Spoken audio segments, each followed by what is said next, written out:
Second appearance for interim head coach Doug Marrone, taking over for Gus Bradley prior to their win last week against Tennessee. And what a victory it was, snapping their 9-game losing streak. Meantime, Chuck Pagano, all the questions about his job security.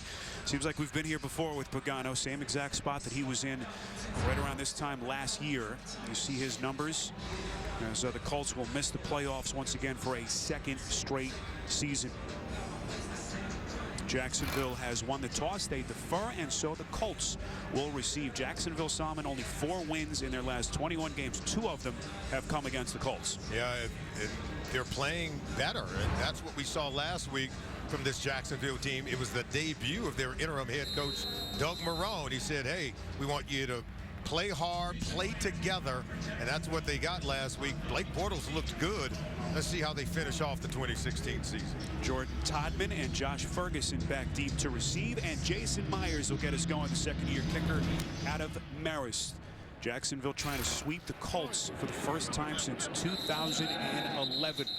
As Todman takes a knee in the back of the end zone, and that is where Andrew Luck and the Colts will take over. Career highs, as I mentioned, in completion percentage for Luck as he closes in on 4,000 yards passing. It would be the 3rd time he's done that in his 5-year career. He hasn't been sacked, by the way, in either of the last 2 games. First time that's happened in his 5-year career. So this offensive line, this current group, has been the best of their offensive line starting combinations that we've seen. No Dante Moncrief down with that shoulder injury, same shoulder that caused him to miss about a month and a half early in the season. So 1st and 10, run play called. This is Frank Gore, starting the day 37 yards away from that 1,000-yard milestone, tackled by Avery Jones. How about these defensive starters? Todd Walsh, their defensive coordinator. Yannick Ngakoue, one of the young nucleus members of this defense. 7 sacks, needs a half more to break their rookie franchise mark. Paul Postlesny, once again their leading tackler, with a season he's had, the former Pro Bowler. And Jalen Ramsey, the pick 6 last week, has an INT in each of the last 2 games. Selected as the AFC's Defensive Player of the Week. Luck to the airways, finds Dorsett out past the 30-yard line, a pickup of 7. As Luck had a chance to visit with him this week on the telephone for a couple of minutes, and Luck, you could just hear it in his voice, the disappointment Salmon of missing the playoffs. Yeah, he said during the week that, hey, he feel like the team has failed because obviously they expect to go to the postseason. They expect every year. It's been that way. That's been the tradition here with the Indianapolis Colts, and so they're sorely disappointed that they're not going to be playing in the postseason. Robert Turbin, the 50-year running back whom they signed just prior to the season, into the game, and that pass right off of his hands as the Colts drive stalls, and the punt team will come out on 4th and 2. Not the start Andrew Luck and the Indianapolis Colts want on offense. Ball maybe not perfectly thrown, but still thought that he had a chance to haul it in. Ball was intended for Robert Turbin, as you said, Spiro. He's got to be able to make that catch, and they go 3 and out. Pat McAfee headed to his 2nd career Pro Bowl on for the first time. And Brian Walters standing back deep inside his own 20. Good hang time on that punt from McAfee, and excellent coverage down the field by the Colts. 52 yards on a booming punt and 0 on the return. It was Christopher Milton getting there first for Indianapolis. And so here comes Blake Bortles and this Jacksonville offense. Best game of the season last week, 26 of 38 for 325 yards. Also caught a touchdown pass. Franchise records for passing yards and touchdown passes a year ago, but it's been a trying year for him this season. This offensive line has struggled. Kelvin Beachum, the 50-year man, making another start at left tackle. And no Allen Hurns, once again out with a hamstring injury, so his season is over. Marquise Lee makes another start. Run play called. This is Corey Grant. Unable to find the edge. Good push up front. Vontae Davis, the former Pro Bowler, on the tackle. How about this Indianapolis defense? Hassan Ridgeway, the rookie out of Texas, 4th-round pick, making his 6th start of the season. And Robert Mathis, as we mentioned, will hang it up. Final game of his incredible career today. Darryl Morris making a start. Rashawn Melvin is a scratch. This has been a banged-up secondary. As you see, Mathis Salmon was very emotional during the national anthem. And that will continue, you can bet, as Mathis plays his final game. And here is a wide-open seam of real estate for Corey Grant. Could have driven a truck through that hole. Good push from that Jacksonville offensive line. Saw him to pick up a 14 and a first down. Yeah, AJ Can, number 60. Watch him. He'll get a nice block here, but it's just a real good stretch block as he's able to get behind Can, and watch the blocking. Zone, inside trap, good blocking. And this is what we saw from this Colts run defense. Very poor performance 1 week ago against the Raiders, and shredded them. Poor tackling for the Colts on defense. Play action for Bortles on 1st and 10 to the air. Wide open is Allen Robinson. Robinson breaking tackles inside Colts territory. Still going all the way down to the 30-yard line. Beautiful catch and run. It was Christopher Milton who missed the initial tackle. It's a 42-yard pickup, a first down, and a lot more. It's just going to be a nice slant route. He'll come right behind the linebacker 53, Jackson. And then the yards after the catch, that's the surprising part. That's when you know you don't have tight coverage, good fits in terms of your zone coverage. And Robinson getting off to a great start, something we saw him do 1 week ago. Injured Colt is Daryl Morris. And we just mentioned how thin they are in the secondary. Already down Rashawn Melvin, no Darius Butler, and of course Patrick Robinson on the shelf as well.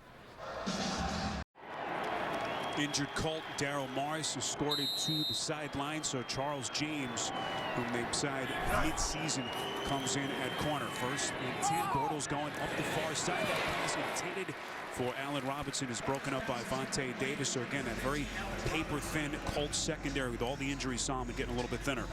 Well, yeah, the secondary's got to be able to finish out and finish out strong. But Blake Bortles is looking to improve his game.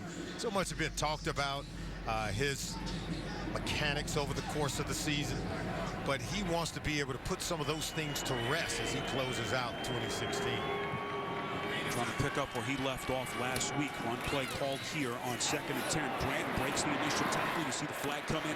Grant, good looking run, sprinting inside the 10.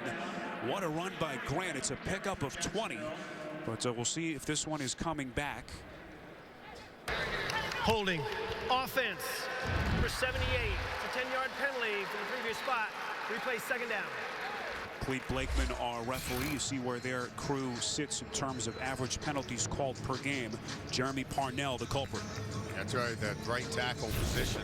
You can tell Doug Marrone wants to come out and try to run the ball and come right at these Colts, but you can see he's holding Robert Mathis. See the hand outside that shoulder? That right hand grabbing outside the shoulder, the framework of the body of Robert Mathis. The officials were able to catch it, and they called back a really good run from Grant. No Chris Ivory today, a scratch with a hamstring injury, and of course TJ Yeldon, whom they put on IR earlier this week with an ankle injury. So Yeldon has a season end with an IR stint for a 2nd straight year. Meantime, this is Denard Robinson, who figures to get a lot of snaps today. It'll be 3rd and 16 coming up. When they can run the football, this offense can operate at an entirely different level. It's probably been one of the things that have been sorely lacking in the 3 years since Blake Bortles has been their starting quarterback. The lack of a run game, one of the worst rushing offenses over the last 3 years. Let's see if Bortles can make a play on 3rd and 16. Joe Banyard comes in at running back. One play called here on 3rd and 16. Colts expecting pass, but able to get enough of a push up front. Jacksonville needed the 20 for the first down. They pick up 7 there with Banyard, whom they signed to their active roster this week. And now the field goal unit comes out for Doug Marrone. Yeah, you know, Doug Marrone didn't want to make a lot of changes after taking over for Gus Bradley. Only so much you can do in a short period of time. But he said there were some core things we wanted to change. He said not that anything was wrong, just for the comfort level. And I think some of those changes have led to their ability to score early in games for the 2nd consecutive week. So here's Jason Myers, 47-yard attempt. Nearly perfect from within 49 yards. Now 19 of 20 on the season as he is able to salvage 3 and get Jacksonville on the board first on CBS. 47-yard field goal by Jason Myers to get Jacksonville on the board first. Happy New Year from Indianapolis. Solomon, Happy New Year, brother. Happy New Year to you as well. And I know you went out and had yourself a good time, but see, you have that young vitality in terms of that energy. You can bounce back, bring in the new year, be, you know, the light of the town. The vitality is waning, my friend. It's waning.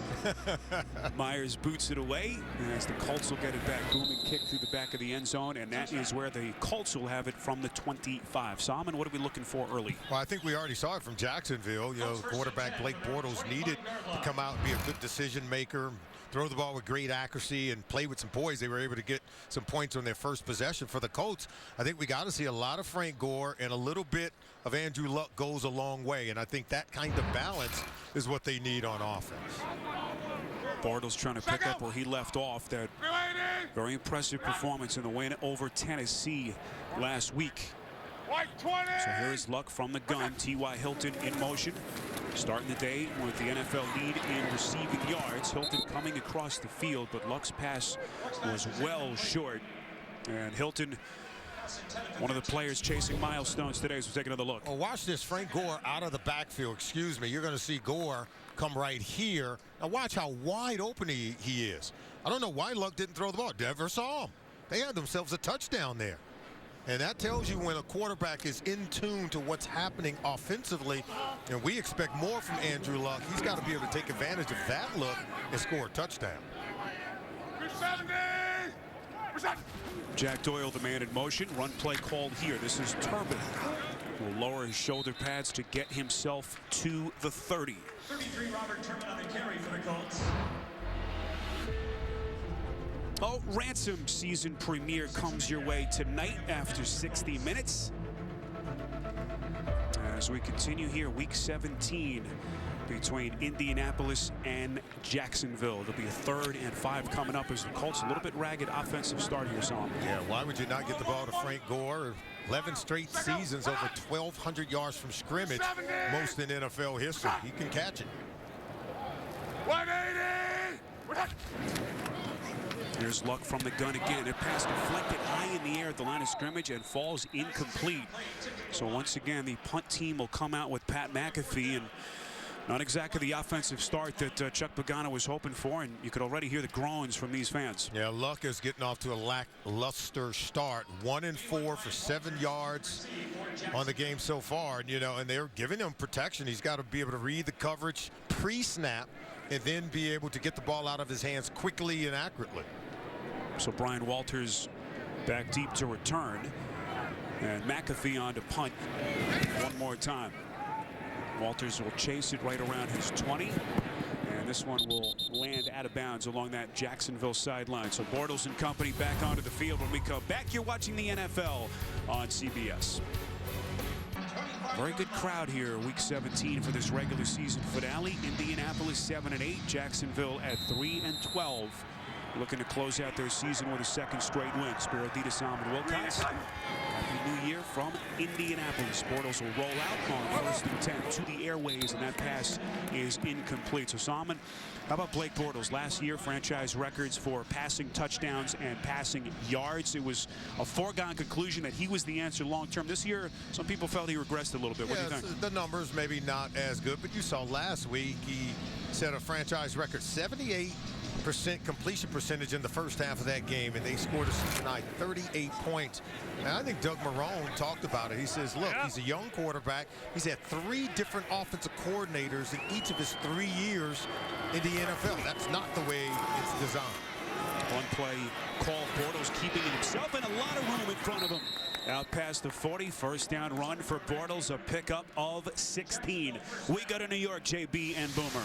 Patriots not letting up. Tom Brady off to a good start. 6 of 6 in the first drive of the day. This 2-yard touchdown pass to Martellus Bennett. That gives him 26 touchdown passes on the year. 7-0 they lead. They win. They secure the #1 seed in the AFC playoffs. Spiro Dita, Solomon Wilcots. All right, guys, New England trying to close in on that 1 seed and home field advantage throughout. So much to play for as they take on Miami. Run play called. Bortles, good-looking throw on the run. That is Brian Walters on another 1st down play. A pickup of 13, and you could just sense the confidence in Bortles coming up here the last couple of games. And you can see the confidence that the coaches have in him. You saw on that fake run play where he kept it himself, was able to get a significant run of 16 yards on that play. Then the bootleg Take a look at Nathaniel Hackett drawing up plays. I think you've got to try to maintain some consistency in the system for Blake Bortles to really get a true sense of what he can do in the future. Keep it on the ground here. This is Grant. Grant has looked good. Again, no Chris Ivory, their free agent acquisition in the offseason. No TJ Yeldon, but Grant has looked awfully good. That time a pickup of 14. They moved the chains again. Watch number 70, Luke Bowenko. He's out in front blocking, and AJ Can as well, number 60, doing a really good job. We talked about it when the Jaguars get their run game going, and they can crank it up. This offense looks like they can be one of the good ones. Put Bortles from the gun here on 1st and 10. Bortles throwing, little crossing route. This is Marquise Lee.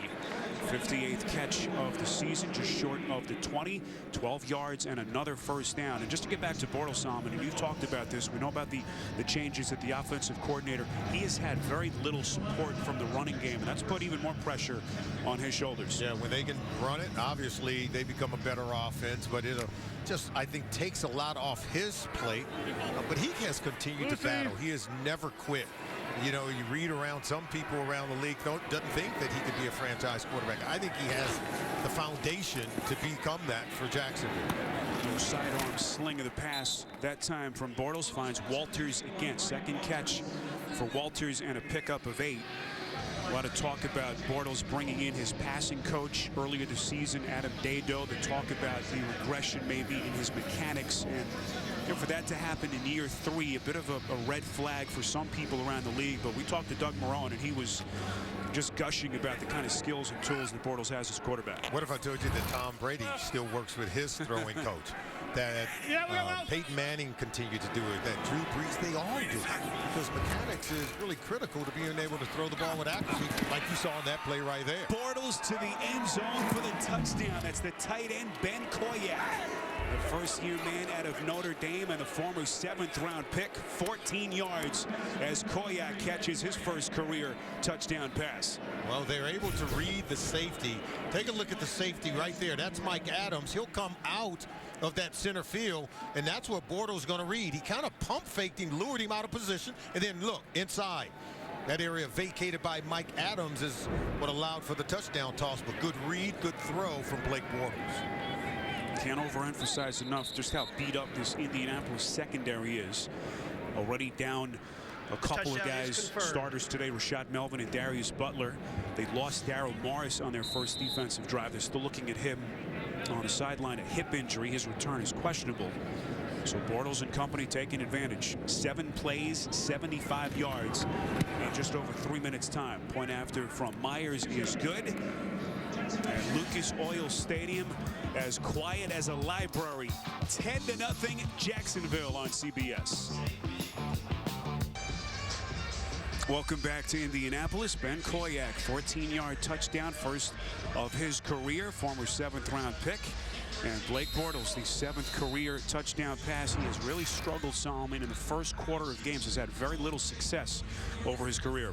Oh, he's having success today, that's for sure. And had success last week in that win to knock the Tennessee Titans out of the playoffs. You like to see players improve, even though playoffs aren't part of their future. Kick through the back of the end zone, and Luck will start from the 25. Week 17 continues later today on CBS and Fox. Then tonight, Sunday Night Football on NBC. The big one to decide the NFC North, Green Bay and Detroit. We are in Lucas Oil Stadium, Indianapolis. Happy New Year. Spiro Dita, Solomon Wilcots with you. The Colts so far 2 possessions, 2 3-and-outs. They have done a grand total of 6 plays for 13 yards. So an inauspicious start. Joe Doyle, the man in motion. On 1st and 10, Luck the pitch to Gore, zigzags his way across the 30. And if you're a Colts fan, not much to play for today, but you want to see Gore get to 1,000, and you want to be careful falling behind early, something that could force him to go away from the run. Came in today just 37 yards shy of topping 1,000 yards for the season. Of course, he became the 4th player in NFL history to get 1,000 yards at 33 years old. It hadn't been done since 1984 when John Riggins did it. It's a long time ago. 32 years since the runner's been able to do that at the age where Frank Gore is now. Second straight run play called for Gore, but that time going east-west. Puslesny the tackle as we go back to New York for an update. JP and Boomer. Yet another weapon for Brady. Patriots are not fooling around, guys. Here comes Michael Floyd, acquired off the waivers from the Arizona Cardinals. 5-6. Dolphin defenders unable to keep him out of the end zone. Second touchdown, second drive of the day for the Patriots. 7 of 8, 55 yards, 2 TDs for Tom Brady. They lead 14-0.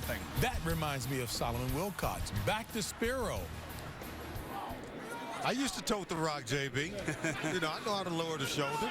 Boy, how about that? Welcome to the Patriots moment for Michael Floyd. What a signing that could turn out to be. Luck flushed out on 3rd and 8. Surveys the defense throwing on the run, and that pass is incomplete. So in these offensive struggles continue, Malik Jackson was the man applying the heat for the Jags. Now take a look here. Yeah, Malik Jackson's coming. Pressure up the middle, flushes him out of the pocket. Can't get a receiver open. There's Malik Jackson right there, but 3 and out yet again for this team, even though we know Frank Gore was able to come in and rip off a 6-yard run. But this Colts offense is going nowhere in the first quarter. This was an offense that was starting to put some things together. We talked about the improved pass protection. But today, so far, it's been a struggle. 3 and outs to begin this game. This is Walters fighting hard just to get to the 20. Flag thrown way back at the Indianapolis 44-yard line. It was Chris Carter getting there first, 57 yards on the punt, and 5 on the return by Walters. Here's Clete Blakeman.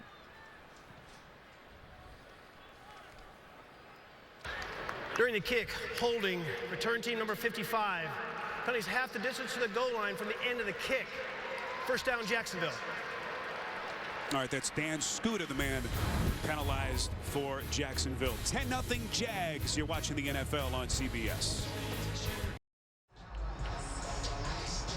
Early quarterback comparison, and right now Blake Bortles getting the better of Andrew Luck. 5 of 7, including that last touchdown pass to Ben Koyak. The energy and enthusiasm for the Jaguars to begin this game is much greater than that of the home team for Indianapolis. Jags will keep it on the ground to begin this possession. Injury update from the Jacksonville sideline. Their starting center, Brandon Linder, is being evaluated for a concussion. So Luke Bowankle, the 3rd-year man and former first-round pick out of Virginia, summoned early in this game. Hey, he's been doing a good job as well. Jaguars off to a good start with their ability to run the football already. Over 50 yards rushing in the first quarter of this game. And it's given Blake Bortles some balance, and he's been able to add to it because he has a 16-yard run as well. And that's a bit of a surprise. I told you, no T.J. Yeldon, no Chris Ivory. Ivory a late scratch with that hamstring injury, and Yeldon shut down for the season earlier this week. Pass play to Grant. Grant breaking tackles again. First down and more. Good start for Corey Grant, getting a shot today with all the injuries in front of him. More missed tackles, meantime, Solomon, in that Colts defense. A pickup of 13. Bortles has completed 5 straight. Bortles, they're giving him some of these easy throws. Yeah, he'll just dump it off over to Grant coming out of the backfield. But number 44, Antonio Morrison, good player, but yet a missed tackle. This is what we saw last week from this Colts defense that really fell behind early in that game and had no chance of coming back to beat the Raiders. You see Bortles already hitting the century mark back to the airways, but that pass is dropped off the hands of Denard Robinson. Threw it a little bit far in front, but what have you seen so far from Bortles? I see Bortles getting off to a good start, throwing the ball with great accuracy, in rhythm, not forcing it. And then anytime you can help yourself with this kind of athleticism where you're running it for 16 yards, getting the ball out of his hands quickly, and then the good read of the defense to throw the ball to Ben Koyak for that touchdown. They've scored on their first 2 possessions of the game, so Blake Bortles off to a good start. Bortles, the former 3rd overall pick back in 2014 out of Central Florida. On 2nd and 10, this catch is made by Tony Washington, the 2nd-year man out of Appalachian State. Active today with some of the injuries that they have. No Alan Hearns, as we mentioned, out with a hamstring injury. A pickup of 9 to set up a 3rd and short. And this is where I think Doug Marrone, you know, he is the head coach. Remember, Gus Bradley was a defensive coach. The defense is one of the best in the National Football League. They rank 4th overall, but the offense had always lagged behind despite having the presence of a young quarterback. And look at the start that he's off to in terms of going 7 of 10, 109 yards early in the game, but off to a good start with greater rhythm on offense. You see Bortles spreading the wealth already. Play action, 3rd and 1. He's going to take his shot. Looking for Robinson down the field, and what a defensive recovery by Vontae Davis, the 2-time Pro Bowler, coming over the top to save what would have been a touchdown. Play action pass. They have the run fake and trying to get Allen Robinson down the field. Look at the great play. That's just great timing and athleticism by Vontae Davis. That's what we call a Pro Bowl type defensive play. Yeah, Bortles goes down. He doesn't go down hard. He did throw a nice pass. That ball was on the money. It was just a better defensive play with Vontae Davis contesting for the football. A lot of people felt like Chuck Pagano among them that Davis should have been a Pro Bowler this season. He has been Pro Bowl caliber from start to where we are right now. 52 yards on the punt by Brad Nortman as Chester Rogers signals fair catch. Colts looking for their first points late stages of the first. Oh, so much disappointment here in Indy as the Colts will miss the playoffs again, and their regular season finale, Salmon, off to a pretty ugly start. Yeah, they've gotten off to a slow start. Well, they've lost, the season opener 4 out of 5 years. I think that's one of the big things with this football team in terms of struggling to get into the postseason now for the 2nd consecutive season, where they're going to be on the outside looking in. This is one area, as you see right there, that they have excelled this season. Touchdown drives that have begun inside their own 20-yard line. But Frank Gore, so far, we've touched on where he sits. Started the day 37 yards away from 1,000. He is a dinosaur by NFL standards for a running back. 12 years in the league at the age of 33, trying to get to 1,000 yards. He's put up Hall of Fame numbers. I mean, Frank Gore has been tough and consistent throughout his career. He's overcome a hip injury, knee injuries. He's had it all happen, but he still continues to stay on the field and put up big-time numbers.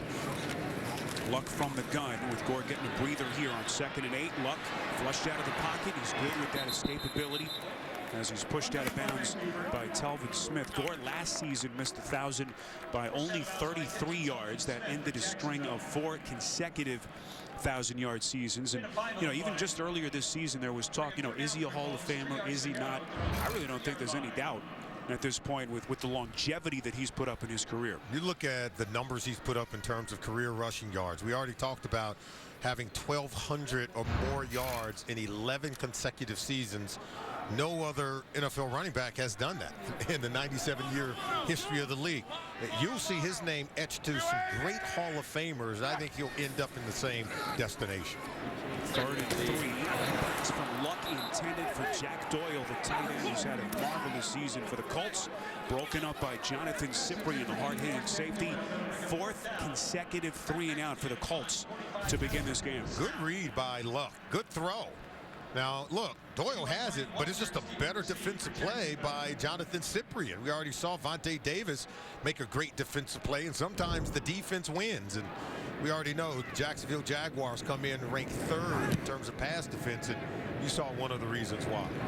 Cyprien, one of the Jags who will be a free agent at season's end, has put together a nice couple of seasons for them. 46 yards on the punt by Pat McAfee as Walters signals fair catch. Jags will have it just outside their own 25. Jacksonville Jaguars had already let go of their head coach Gus Bradley, and now Doug Marrone is the interim coach. You have to ask yourself, what's next for the Jacksonville Jaguars? Been a lot of talk. They did interview Tom Coughlin early in the week. Don't know if it was as an overall football czar or to become the next head coach. Remember, he did spend 8 seasons when the franchise begun playing back in '95. Spent 12 years winning a couple of Super Bowls with the New York Giants. Bortles back on the field, slinging it on 1st and 10. It's caught. That's Walters. Past the 35, close to the 38 for another Jacksonville first down. Good first quarter from Bortles. 8 of 12 passing for $120, including a touchdown.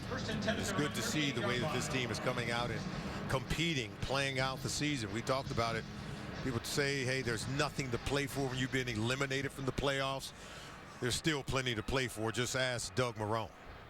And that will take us to the end of the first quarter at Lucas Oil Stadium. We'll return to Indy after this. You're watching the NFL on CBS. Happy New Year from Indianapolis. 10-0. Jacksonville looking for a second straight win. Ended their 9-game losing streak with that very impressive victory over the Titans last week. Bortles getting the party started here in the second. Another completion to Walters, tackle made by the former Pro Bowler Mike Adams. A huge offseason ahead for Shad Khan, the owner of Jacksonville, and this franchise as they look to kind of buck the trend of these piling losses that we've seen the last couple of years. Yeah, they got to continue, I think, the build through the draft. Looks like 2017 they're going to have a top 5 pick, be able to pluck another talented player. I think there was a lot of talent on this Jacksonville Jaguar roster.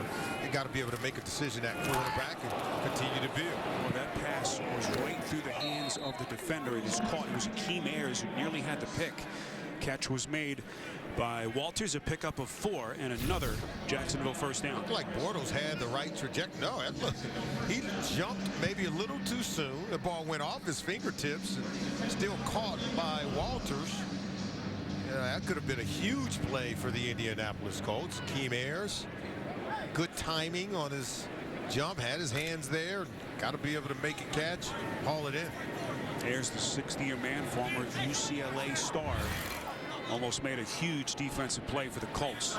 Domination meantime, time of possessions at nearly 2-1 favoring Jacksonville. But just to get back to the Jags, Shahid Khan, 50 years of ownership, saw him since purchasing the franchise, already making the change at the head coach about 10 days ago, relieving Gus Bradley. You know, he's made the additions to the stadium. Financially, the franchise is in a better spot, but they just have to figure out a way to start winning games. Well, I think they've got to be able to add to the offensive line. They need a more powerful, dominant offensive line, sort of like what you saw the Tennessee Titans do last year. Added to the draft, added running backs to improve their ability to run the football.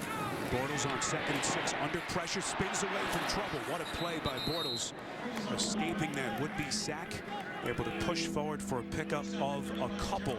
Trent Cole was the man applying the pressure. You know, we talk about this team had a woeful rushing offense. I think it starts up front with the offensive line, starts with having that bell cow running back. Got to be able to find those in the draft. Look at what Ezekiel Elliott has done for the Dallas Cowboys, but look at what that offensive line has done for the Cowboys. You draft on your offensive line and you draft running backs, the quarterback's going to look better. The entire offense is going to look better. See the flags come in, whistling that play dead before it began. False start. Offense, number 68. It's a 5-yard penalty. Replay 3rd down. It's Kelvin Beachum, their left tackle, who's struggled his way through injuries for yet another season. So that'll push him back. Much different scenario here on 3rd and 9. We talk about how to build through the draft. We talk about the offensive line and the running back position, but also they need a talented tight end to go with his offense as well. This is Bortles going for a shot, far side of the field, intended for Lee, and falls incomplete. Coverage on the play by Christopher Milton, the undrafted rookie out of Georgia Tech. You know, when you have one-on-one, what we call the one-on-one opportunity, you got to have that 50-50 ball. I thought Bortles put a little too much on it. Didn't give Marquise Lee a chance to come down with it. Clearly overthrew him, even though he had that one-on-one situation with the defensive backs. You got to give him a chance to make a catch. Update on Brandon Linder. He has been downgraded to out with a concussion. So Luke Bowanko will be their center for the rest of the day. 50 yards on the punt by Nortman. Colts down 10-0 on CBS. No, Colts just have nothing going offensively. You see their 4 straight 3-and-outs, most to start a game since 1993. Luck, if you've just joined us, is 1 of 6 for a grand total of 7 yards. They begin again from the 20. Luck from the gun. Pass is incomplete, off the hands of T.Y. Hilton. As this frustration continues, Miles Jack was there on the tight coverage for Jacksonville. Miles Jack is one of the talented players drafted in the 2nd round of 2016. But look at him attack. I think he can be a future star in this league playing on this defense along with Jalen Ramsey. They have a lot of talented young players on this roster, particularly on the defensive side of the ball. See Luck, 6 straight incompletions. One play call here to Gore. Good burst up the gut. Very close to a first down. Appears to have it. And they do. They move the chains. A pickup of 10. Well, you're looking at the 4th ranked defense in the NFL, but look at some of the young stars. Dante Fowler Jr. was a first-round pick 2015. Malik Jackson acquired in free agency. Jalen Ramsey was a first-round pick, and we already told you he could be Defensive Rookie of the Year. Miles Jack is one of those quiet players, but he's a leader and a talented player that can really help this to become a championship caliber defense. And one of the reasons why you think this is a more attractive head coaching job than a lot of the experts believe, Solomon, around the country. I really do. I think, A, you have to be able to build a championship defense. We just showed you some of those players. Jalen Ramsey is a born leader. He's a blue chip athlete at that cornerback position. He's big, he's rangy, and he's physical. I mean, it's tough for receivers to get off the line of scrimmage. You're going to see him shadowing T.Y. Hilton today, who is yet to catch a pass, but there's no doubt I think they've got some talent the cover does not bear in Jacksonville. Ramsey, the AFC's Defensive Player of the Week. Luck on 2nd and 7. Fires over the middle and completes. That's the tight end, Dwayne Allen, who has had a battle through an assortment of injuries this season. A pickup of 13 and another first down. Well, Dwayne Allen is one of those talented tight ends that we talked about. He's right here on the left side of the screen, coming over the middle of the field. And Luck is starting to get into rhythm. That's Jonathan Cyprien in coverage against Allen, but Allen's really big and physical, can catch that ball in close proximity to the defender when it's hotly contested. Allen, a former 3rd-round pick, his numbers down, and a big reason for that, the aforementioned injuries. Run play called on first down, as it took nearly a quarter and a half, but finally the Colts picking up their first couple of first downs. And meantime, here in Indy, Solomon, all the talk about Chuck Pagano, they missed the playoffs for a 2nd straight year. Last year, it was kind of accepted. Luck misses more than half the season with injuries. This has been much more frustrating for this fan base. Yeah, there have been some reasons why the team has underperformed. Remember, earlier in the season, they'd win one, lose one. Win one, lose one. Remember, this is the same team that went up to Lambeau and beat the britches off the Green Bay Packers. And we thought that team was going to take off and explode, but for some reason, there's been a failure to launch. Luck, 2nd and 8. Much better looking pass on that sequence. Finds the rookie Chester Rogers out of Grambling State. It's a pickup of 21 and another Indy first down. Now we're starting to see the timing in this offense. Look at this pass by Luck. Just squeezing that into a very tight window. Rogers going to come down with it. He fills that one. But this is a really good secondary. That was a really good throw. 16th catch of the season for Rogers. Luck feeling the pressure. That pass isn't picked. No signal yet. It's Telvin Smith. And they say Jacksonville football. A shoestring interception by Smith, the former 5th-round pick out of Florida State. What a play to get Jacksonville the football back.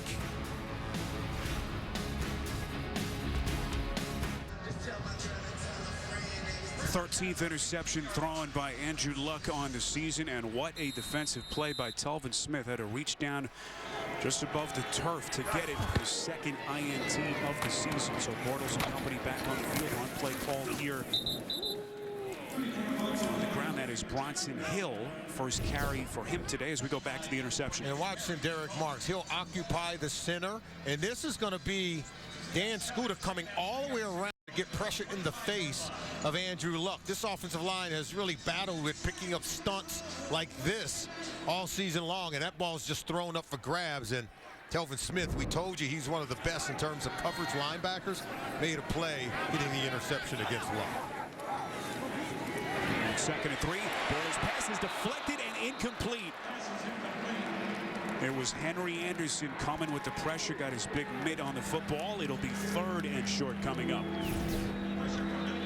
Like the defenses are making their presence felt, getting pressure in the face on Blake Bortles. You can see he was hit right there by the blitzing defensive back, Daryl Morris, coming off the corner. Anytime you get pressure, those quarterbacks are trying to get rid of it. They don't want to take sacks. You have to intercept all tips and overthrows. Telvin Smith did it, and coach nearly returned the favor.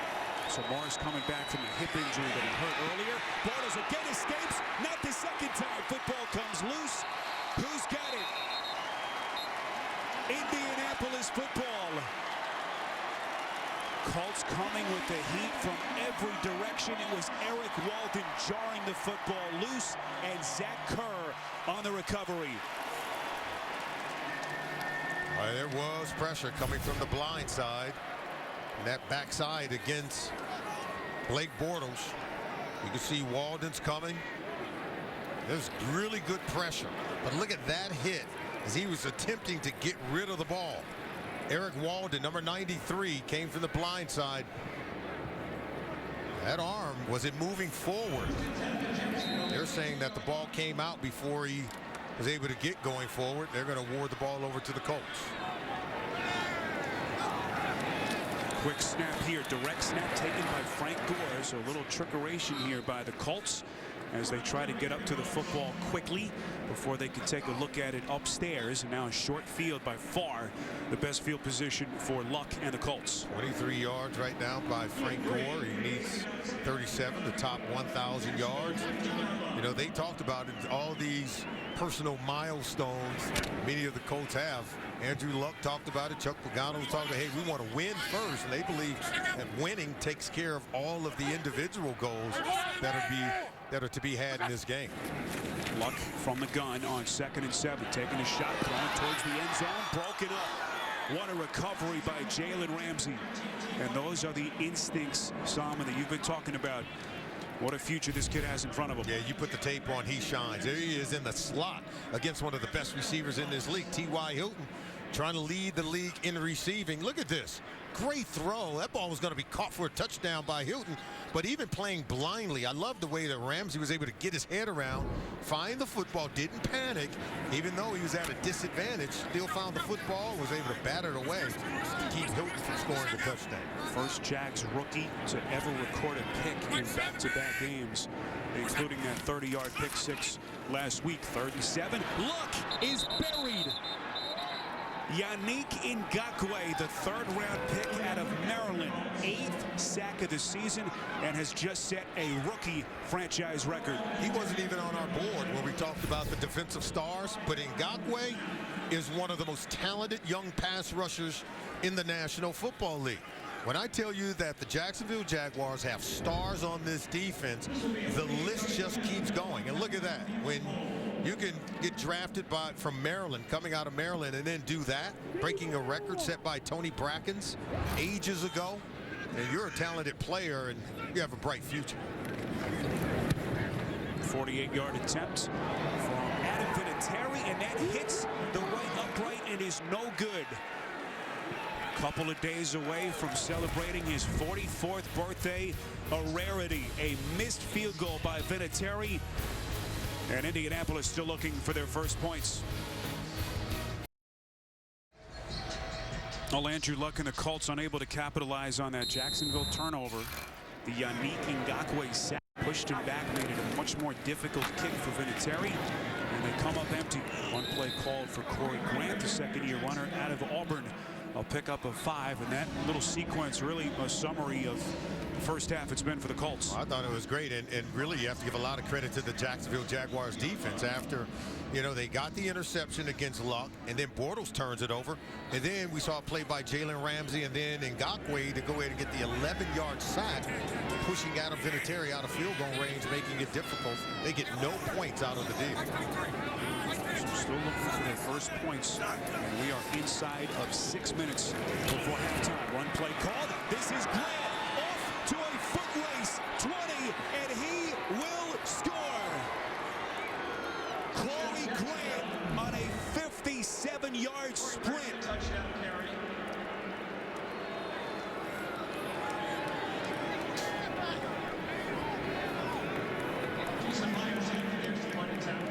It was Trent Cole who missed the initial tackle, and Grant did the rest. Now watch, you're going to see Corey Grant going to come out here, but watch number 29. This is going to be Josh Johnson, and he is just got to make this tackle. I don't even know how he misses it. Look, This is going to be number 29. Look, how you come over? That's going to be, I'm sorry, Adams. Mike Adams come over, and he misses on the play. Longest run of the season by a Jaguar. First touchdown of the year for Grant. His previous long run was 9 yards. 57 on that touchdown run. It is all Jacksonville. A lot of long faces from those Colts fans. It is all Jacksonville. Domination till this point, 17-0. As we take a look at their last 4 possessions, Corey Grant, a 57-yard touchdown sprint. And you know, safeties on defense, I mean, just by the nature in terms of the name of the position, you're supposed to be a safety net for the defense. And when you're unblocked, you have to be able to make tackles in the NFL. Missed tackles have been an issue for this Chuck Pagano defense all season long as we go back to the touchdown. Now, I'm going to show you 2 safeties. It's going to be Mike Adams right here. But watch way back here, TJ Green. Both guys will have an opportunity to make the tackle and just won't be able to do it. Look at right there. You got to make that tackle if you're Mike Adams. And then TJ Green, he's unblocked. He loses the angle, doesn't have the speed to close in on Corey Grant. Grant torches the defense for a 57-yard touchdown. And you know, Chuck Pagano, he has seen better days from his defense. Here's Luck and company back onto the field. Still looking for their first points. Play action here on first down. The pass is caught. Finally able to hook up with T.Y. Hilton. Close to the 45-yard line. Tackled on the play by Telvin Smith. A pickup of 19 and a first down. And we said that Jalen Ramsey, the rookie corner, was going to shadow T.Y. Hilton all day. That time the Jaguars were in zone defense, and they were able to find T.Y. Hilton open. Luck under pressure again, just throws it up and finds the tight end. That's Dwayne Allen. Allen brought down right around the 50 by Dante Fowler, the former 3rd overall pick back in 2015, a pickup of 6. Watch Dante Fowler Jr. Right in the face of Andrew Luck. I don't even know how Luck makes this throw for a completion clear on the other side of the field to Dwayne Allen. They're getting after Luck or this Jaguars defense. 5th completion by Luck in what has been a struggle, to say the least, in this first half. This is Gordon. No, doesn't have much room to maneuver there. That's Telvin Smith on the tackle.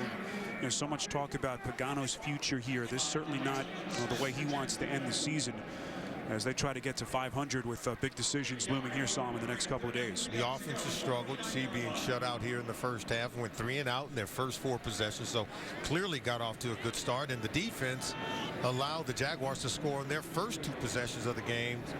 Yeah, they've got to play a whole lot better. This is similar to that game we saw in London week 4 when the Colts lost to the Jaguars. 3rd and 3. Looks pass here, finds his target.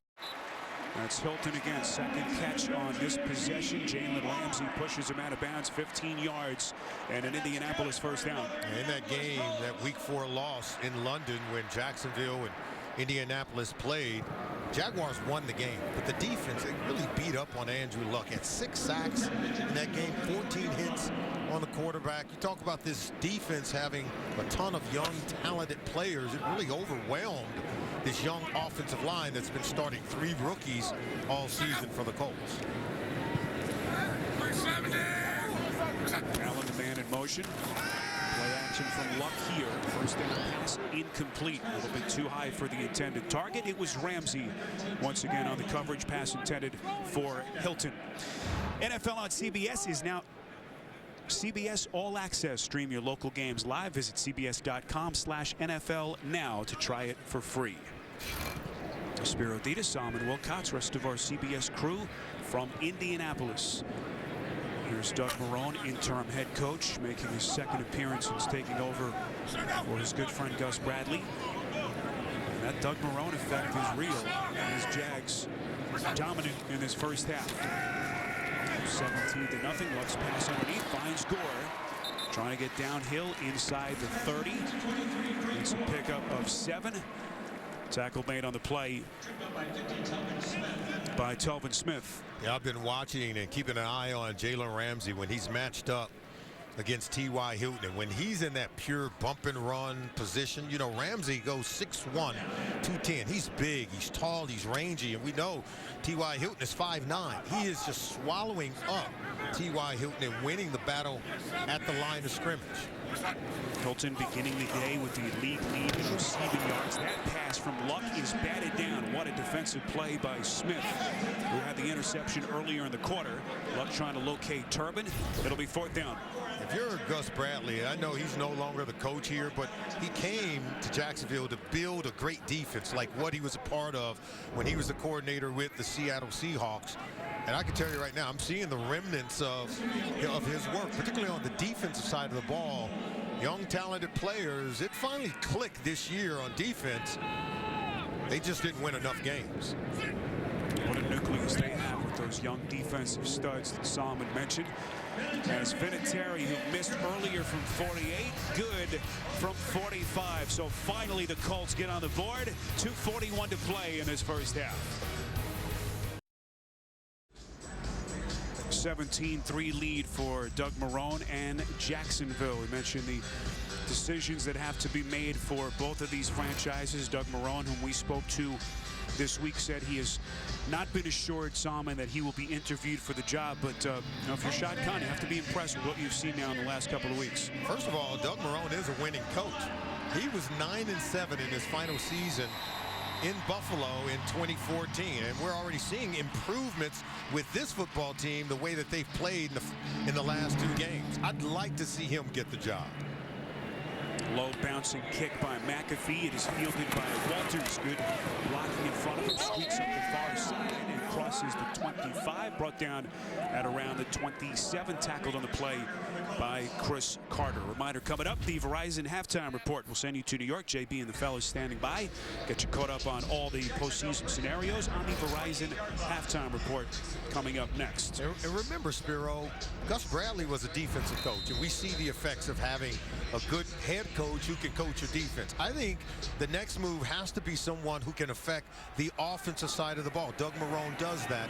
And when you consider that Blake Bortles has played for 3 different offensive coordinators 3 straight years, I would like to keep the system the same around Blake Bortles. This is Marquise Lee on the catch. This little stop and go maneuvering up the sideline, crosses the 40.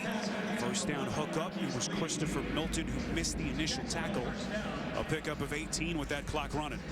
Yeah, they can go ahead and take shot down the field. They may go ahead and I don't think they're going to snap it before this 2-minute warning here, but they'll have plenty to work with it with all 3 timeouts.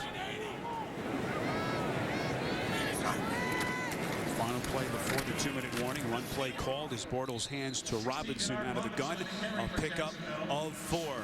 We reached the 2-minute warning. 17-3 Jacksonville on CBS. Well, whatever has clicked for Blake Bortles, it has been working for him the last week plus.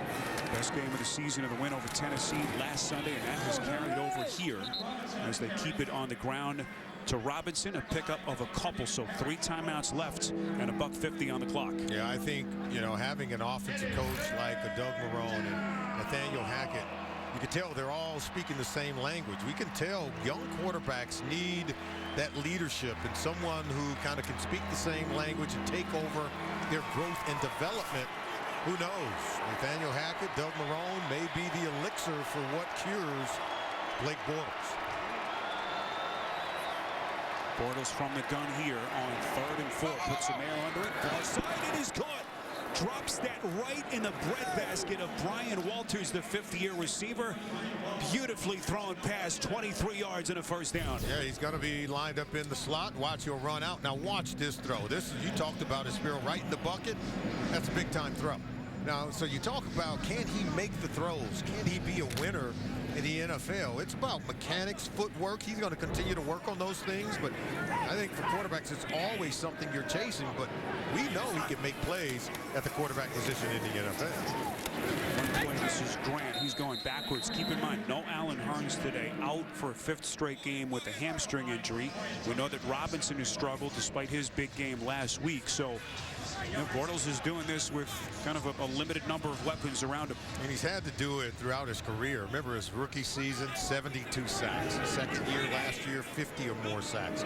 Only 32, so those sack numbers have come down as he's gotten better. On 2nd and 11, this is Walters again putting himself together. A nice little first half here. A pickup of 6. So we are inside of 50 seconds left, and now Doug Marrone will take his first timeout as Bortles running a very efficient 2-minute offense down the field. Another reminder, the Verizon halftime report comes your way next. JB, Tony, Bart Boomer, and Coach Howard are standing by in our New York studios. Get you caught up around the NFL. Week 17 coming up next on the Verizon halftime report. 3rd and 5. Ball spotted at the Indianapolis 20. Keep in mind, Jacksonville will have the football to begin the second half. Looking to build on a 14-point lead. Bortles pass over the middle, caught again. That's Walters.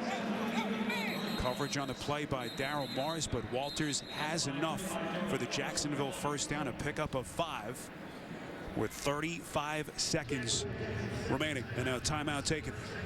And Spiro, you know, throughout Blake Bortles' young career, he's always gotten better as the game goes on. Second quarter, third quarter is better than the second. Fourth quarter has always been better than the third. Where he really needed to improve was at the beginning of games, and that's where I think Doug Marrone has tweaked that. You saw him score early in the game last week as they knocked the Tennessee Titans out of playoff contention, and then they come out in this game and score on their first 2 possessions. Again, he gets better as the game goes on. I think they seem to understand how to coach Blake Bortles to make him a more effective quarterback. Corey Grant, lone setback, flanking Bortles here on 1st and 10. Quick snap, quick throw, far side, incomplete. Intended for Allen Robinson. Good coverage by Vontae Davis, and a good matchup there. Robinson, who had the Pro Bowl season a year ago against Davis. Blake Bortles might want to be careful challenging Vontae Davis over there. And I know he's got his best receiver in Allen Robinson working, but Vontae Davis can make some plays. He'll make you regret challenging him, particularly down inside the red zone. Not a lot of room to work. That might want to go to the other side of the field and allow Marquise Lee to make a play. Where does Bortles go here on 2nd and 10? Near side of the field, he is caught. That's the tight end who had the touchdown earlier, Ben Koyak. Minimal pickup, knocked out of bounds. That'll stop the clock with 28 seconds left. 3rd down coming up. Good defensive play by Edwin Jackson. Oh, you like to be able to get your best matchup. Again, be very careful. Unless you can run some kind of pick or rubber route with Allen Robinson matched up against Vontae Davis, where Davis has to run around those picks. It's the only way that I would be willing to challenge him. Now, they got Marquise Lee and Walters up top. That's when you tend to get those rub plays to free up the receiver. 3rd and 8. Bortles going back of the end zone, incomplete. Looking in the direction of Marquise Lee. It was Milton, the rookie, undrafted first-year man out of Georgia Tech, on the coverage. As Doug Marrone will send out his field goal unit. Yeah, it looked like Lee misread the route. He was not going in the direction where Bortles had anticipated. You can tell they're having a conversation, and maybe Bortles could have read the coverage a little better, but that play had no chance of working. So here's Jason Myers, who has had a terrific season for the Jags. Has hit earlier from 47. This attempt from 30. This one decent hold, and it is no good. Wide right. So just as we're singing Myers' praises, he misses a chip shot from 30. And Indianapolis stays within 14. This one can come back to haunt you, Spiro. Remember, they're on the road. Andrew Luck also gets better as the game goes on. We've seen him mount a comeback or two. If you're Myers, you got to be able to reward your offense for that long march. 11 plays of 60 yards on the drive, 7 passes by Blake Bortles, and then Myers misses from 30 yards away. So 19 seconds left. There's Luck and company back onto the field. Luck 7 of 17, just 88 yards in that interception so far in this first half, and they will get to him yet again. Second sack by this Jacksonville defense. Dante Fowler and Peyton Thompson able to get there. Good push from that Jacksonville front. Also, Derek Marks was there for the Jags as the final seconds will come off the clock. Keep in mind, Jags will have it to begin the second half. So 17 unanswered points for Jacksonville to begin, and then the late Adam Vinatieri field goal to get us to 17-3. Halftime at Lucas Oil Stadium, 17-3 Jacksonville. The Verizon halftime report is next. You're watching the NFL on CBS.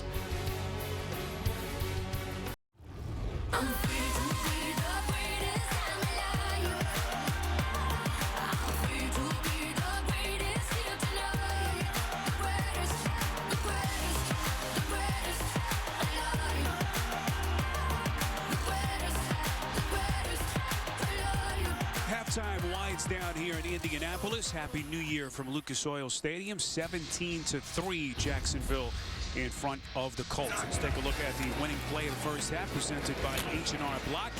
Bortles the gift to Corey Grant.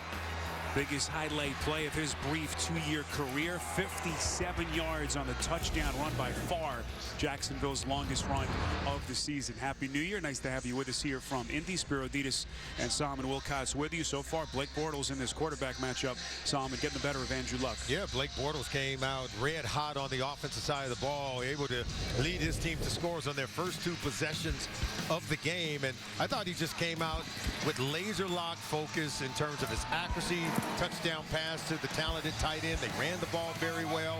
Over 130 yards rushing, 173 passing in the first half. And then defensively, they've done a good job against Andrew Luck and the Indianapolis Colts offense, forcing a 3-and-out on their first four possessions.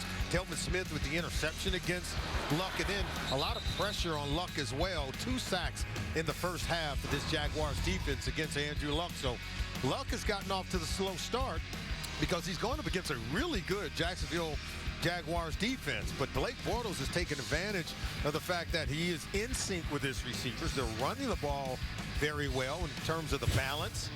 So we'll see what both quarterbacks have in store for us here in the second half. Oh, so much to play for, even for a Colts franchise that will miss the playoffs. You know, this is Robert Mathis's final game, announcing his retirement earlier this week. It'll come at season's end as you see some of the numbers with Pat McAfee on the field to get the second half going. Walters standing about 5 yards deep will take a knee, and the Jags will have it from their own 25. Solomon, what about some adjustments in the second half? Well, you got to continue to keep Blake Bortles in rhythm. That is, use the run game, have some good balance, play action pass, allow him to take some shots down the field. And then for Indianapolis, you got to protect the franchise, do a better job of protecting their quarterback, Andrew Luck. This Colts offensive line had not allowed a sack in each of their last 2 games. Well, they already given up 2 sacks in the first half against this talented Jaguars defense. Well, this little resurgence that we've seen from the Jags now for a second straight week began last Sunday in that very impressive victory over Tennessee. This is Grant on their first play from scrimmage to begin the third quarter. A pickup of 6. Tackled on the play by Edwin Jackson. A look at their first half possessions. Oh, we already told you the Jaguars scored on their first 2 possessions of the game. Did have that costly turnover, but they should have scored on their last 2 possessions of the first half. You see they had the touchdown, then the missed field goal where they had an opportunity to score 3 more points before the half. Second straight game in which they've scored at least 17 points in the first half, as they have picked up where they have left off. That pass from Bortles was on target, but it's dropped off the hands of Allen Robinson. It'll set up a 3rd and 4 coming up.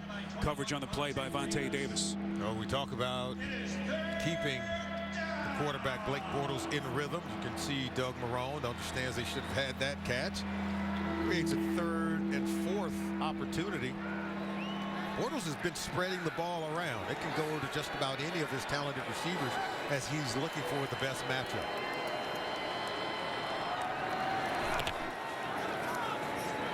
Bortles on 3rd and 4. A little crossing route is Robinson.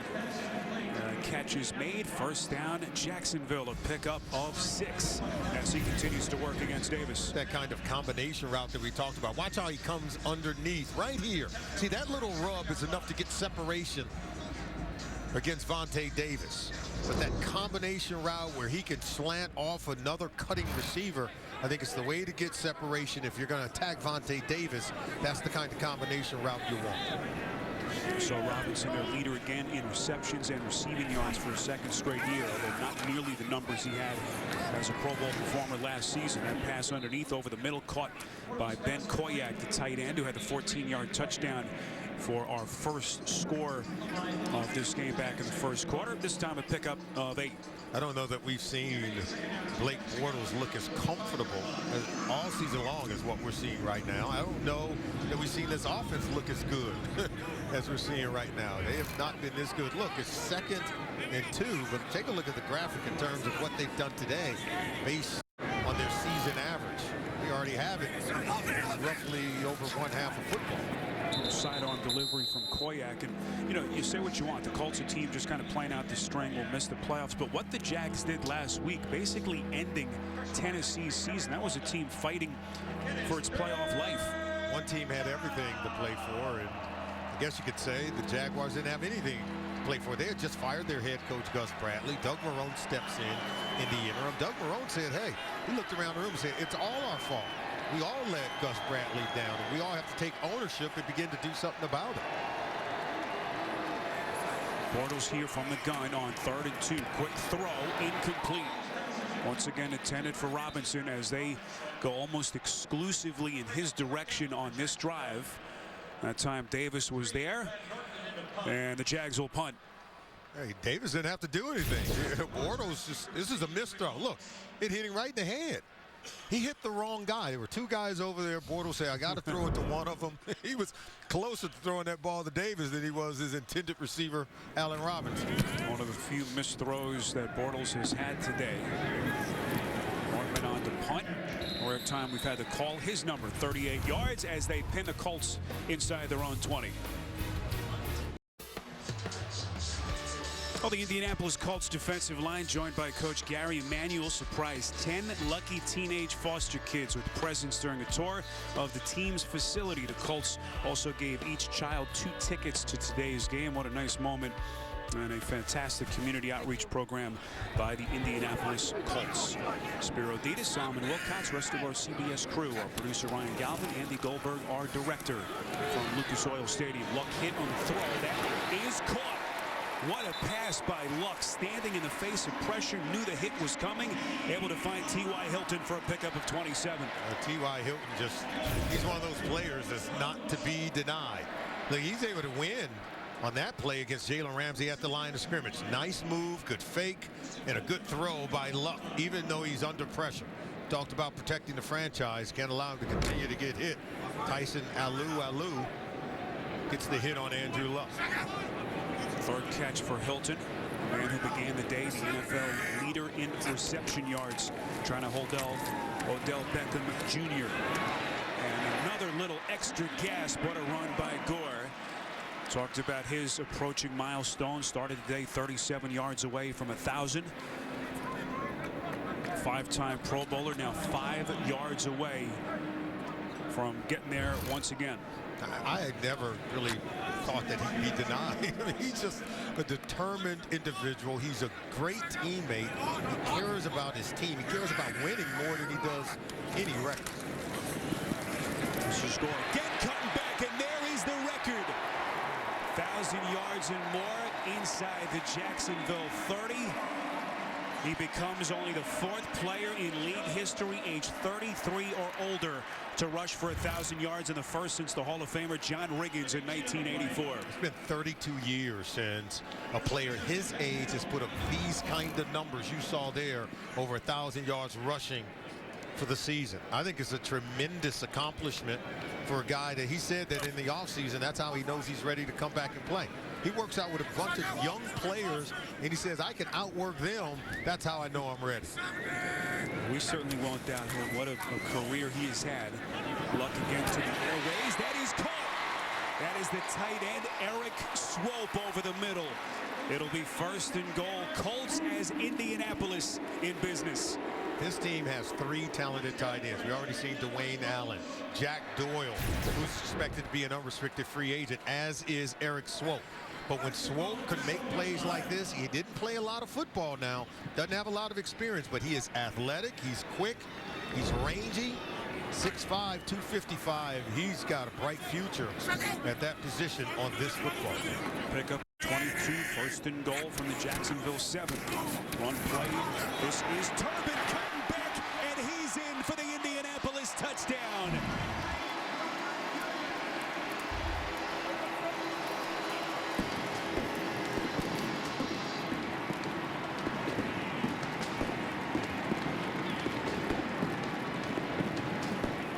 You know, we talk about it. Sometimes you can't block them all, Spiro. Sometimes the running back just got to make the first defender miss. Take a look right here at Tyson Alu.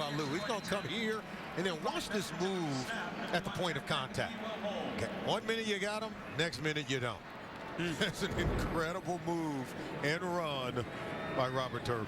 Well, what a signing Turbin turned out to be, giving them a role of running back that they've been looking for here. 3rd down guys, short yardage, 7th rushing touchdown of the season for Turbin, the 5th-year man, as the Colts drive 83 yards and inch to within 7. Week 17 with our just incredible CBS crew. There is Doug Rose, who is with us throughout the season. You saw Carmen Long and Robert Breland. There's Carmen. Just an incredible group of men and women, Salmon, that work so hard each and every week, and we're going to miss them. It's been a fantastic season. You know, they make it look like we've got a lot more cameras in this building than we really do. That's when you know you're getting your money's worth and then some. Our audio mixer in the truck, Pat Thornton, who's been with us all year, Victor Victoria, who is always good for a few laughs and one of the best in the business, Phil Barker, Steve Bardo in the tape room, Mike Brown, and Tom Kaltz. The list is endless. Thank you so much to all of you that do all the hard work and at least try to make us look good each and every week. So 17-10, Jacksonville in front as we play with 10 and change left in this 3rd quarter. Look at Marquise Lee breaking tackle, still on his feet. Able to cross the 30. Marquise Lee Salmon, who has emerged, a guy who was hampered by injuries his first couple of years in the sport. Former 2nd-round pick out of USC, having his finest season as a pro. Former USC Trojan. I think he's been the most consistent receiver amongst the group here with the Jacksonville Jaguars, and that kind of play as he came behind the line of scrimmage, quick dump, was just enough to kind of keep the quarterback in the offense in the rhythm. First time that he's completing a 16-game season. Hamstring injuries, as well as a number of other knickknacks. That's Corey Grant, able to move the chains, a pickup of 4. Again, no Allen Hurns, and even before Hurns went down with injury, Solomon, it was really Lee who had ascended to that number 2 wide receiver position. Yeah, and I think he may end up staying there. And now you got to see if this Jaguar offense on the road in the final game of the season can answer what Luck just gave you, a 5-play, 83-yard drive to get into the end zone for the first time today. And now let's see if Blake Bortles can answer. You saw Hurns pacing the sidelines. Little shovel pass, that's Grant. Boy, what a catch on the pitch. Had to reach back for it. So Corey Grant, who is just over the 100-yard rushing mark today. Career day for Grant. Getting a shot today with Ivory and Yeldon on the shelf. Now pressure's coming from the backside. I didn't know if Bortles kind of lost sense of where the defender was, and at the last minute just flips it over to Grant. He's able to avoid the sack, avoid the negative play, and create an opportunity for Grant. Quarterback pressure on that play by Trent Cole. As Bortles again goes to the little pitch. This is Robinson finding the edge, close to another Jacksonville first down. Appears to be just short. A pickup of 7, and it will be 3rd down as we have an injured Colt defender. He's going to be at that's Ridgeway, struggling to get up. But I was going to say that this Jaguar offense, they are very effective running the football. They had 137 yards at halftime, already over 150 yards rushing. you know, when Gus Bradley was here, remember when we talked to him, Spiro, he said he wanted to stay committed to the run game. That's why he changed offensive coordinators, went with Nathaniel Hackett. But for some reason under Doug Marrone, this offense, they're more effective running the football over the last 2 weeks. And not that Gus Bradley wasn't trying, it's what he wanted to get done as you take a look at Nathaniel Hackett. But take a look at the season average, but look at what they're doing today. And you had a similar output last week. So a couple of games under Doug Marrone, their ability to run it, not that they weren't trying before, but so much more effective last week and today running the football. You mentioned Ivory, late scratch with the hamstring injury. They shut TJ Yeldon down earlier this week, placed him on IR with the ankle injury. So Corey Grant, who prior to today had a best day of 27 yards rushing, has been their workhorse. 3rd and short. They didn't get it. One play to Joe Banyard, trying to find daylight. Good defensive play. Matthias Farley, the rookie safety, was there. And it will be 4th and short. Decision time here for Doug Marrone.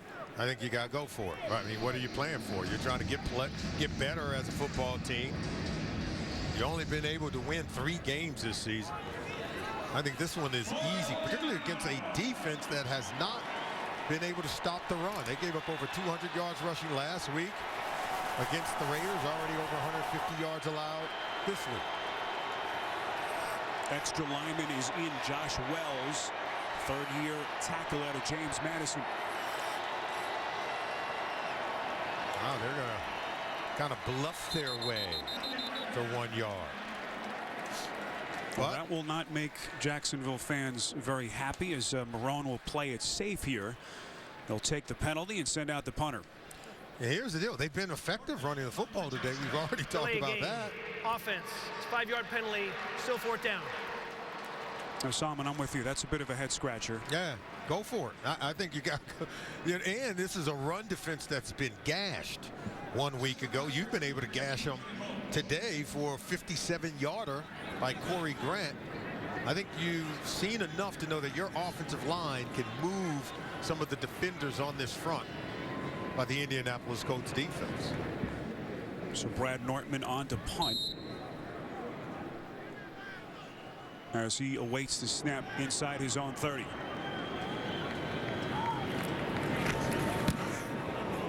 Good looking punt by Nortman. And a fair catch signaled on the play by Chester Rogers. 48 yards on the punt. Indianapolis and its defense finally able to make a stop. 10 unanswered points by the Colts. And right now within a touchdown as they take over inside their own 15-yard line. 17-10 with under 7 minutes left in this 3rd quarter. Play action from Luck. He's going to throw it far side and a crossing route finds Dorsett. Out past the 30, forced out of bounds. A pickup of 20 and another 1st down. If you've just joined us, Frank Gore becoming only the 4th player in history, age 33 or older, to rush for 1,000 yards in the first since John Riggins saw him in '84. The 3 previous guys to do it, all Hall of Famers. How about this? Riggins did it twice. And remember, he was with the Jets and walked away from football, was wearing that mohawk, the Fu Manchu, somewhere playing softball in one of the boroughs in New York. They convinced him to play in our nation's capital, and he ends up rushing for over 1,000 yards twice after turning 33 years old. There's Gore again, and you know, you're right, it's a great point on Riggins. It stepped away, came back with kind of fresh legs. Yeah. Here's the thing about Gore. He hasn't missed the game, Solomon, in 6 years, as durable as a running back as there's been, and when you consider the physical way he plays, it's just incredible. Look at the consistency. 8th most in terms of rushing yards in NFL history, 10th most rushing attempts in NFL history, then 9 seasons with over 1,000 yards. The consistency, the durability, the toughness. He's one of the best you've ever seen. I think he's going to have a place in Kent. Luck goes underneath for the screen pass. This is Gore breaking tackles, crosses the 40. Football came loose, but appeared to be down by contact. So a pickup of 7 and a Colts first down. We send you to New York, JB and Boomer. Brady. JB, I always told Solomon Wilcots, watch when you blitz, you got to disguise it. They don't disguise it in Miami. Michael Floyd lays out Tony Lippett right there in a peel-back block. Julian Edelman goes 77 yards. They answer the Miami Dolphin touchdown in the previous series. They lead 27-14 over the Dolphins. True or false, Solomon? Oh, definitely true. You know Boomer knows everything.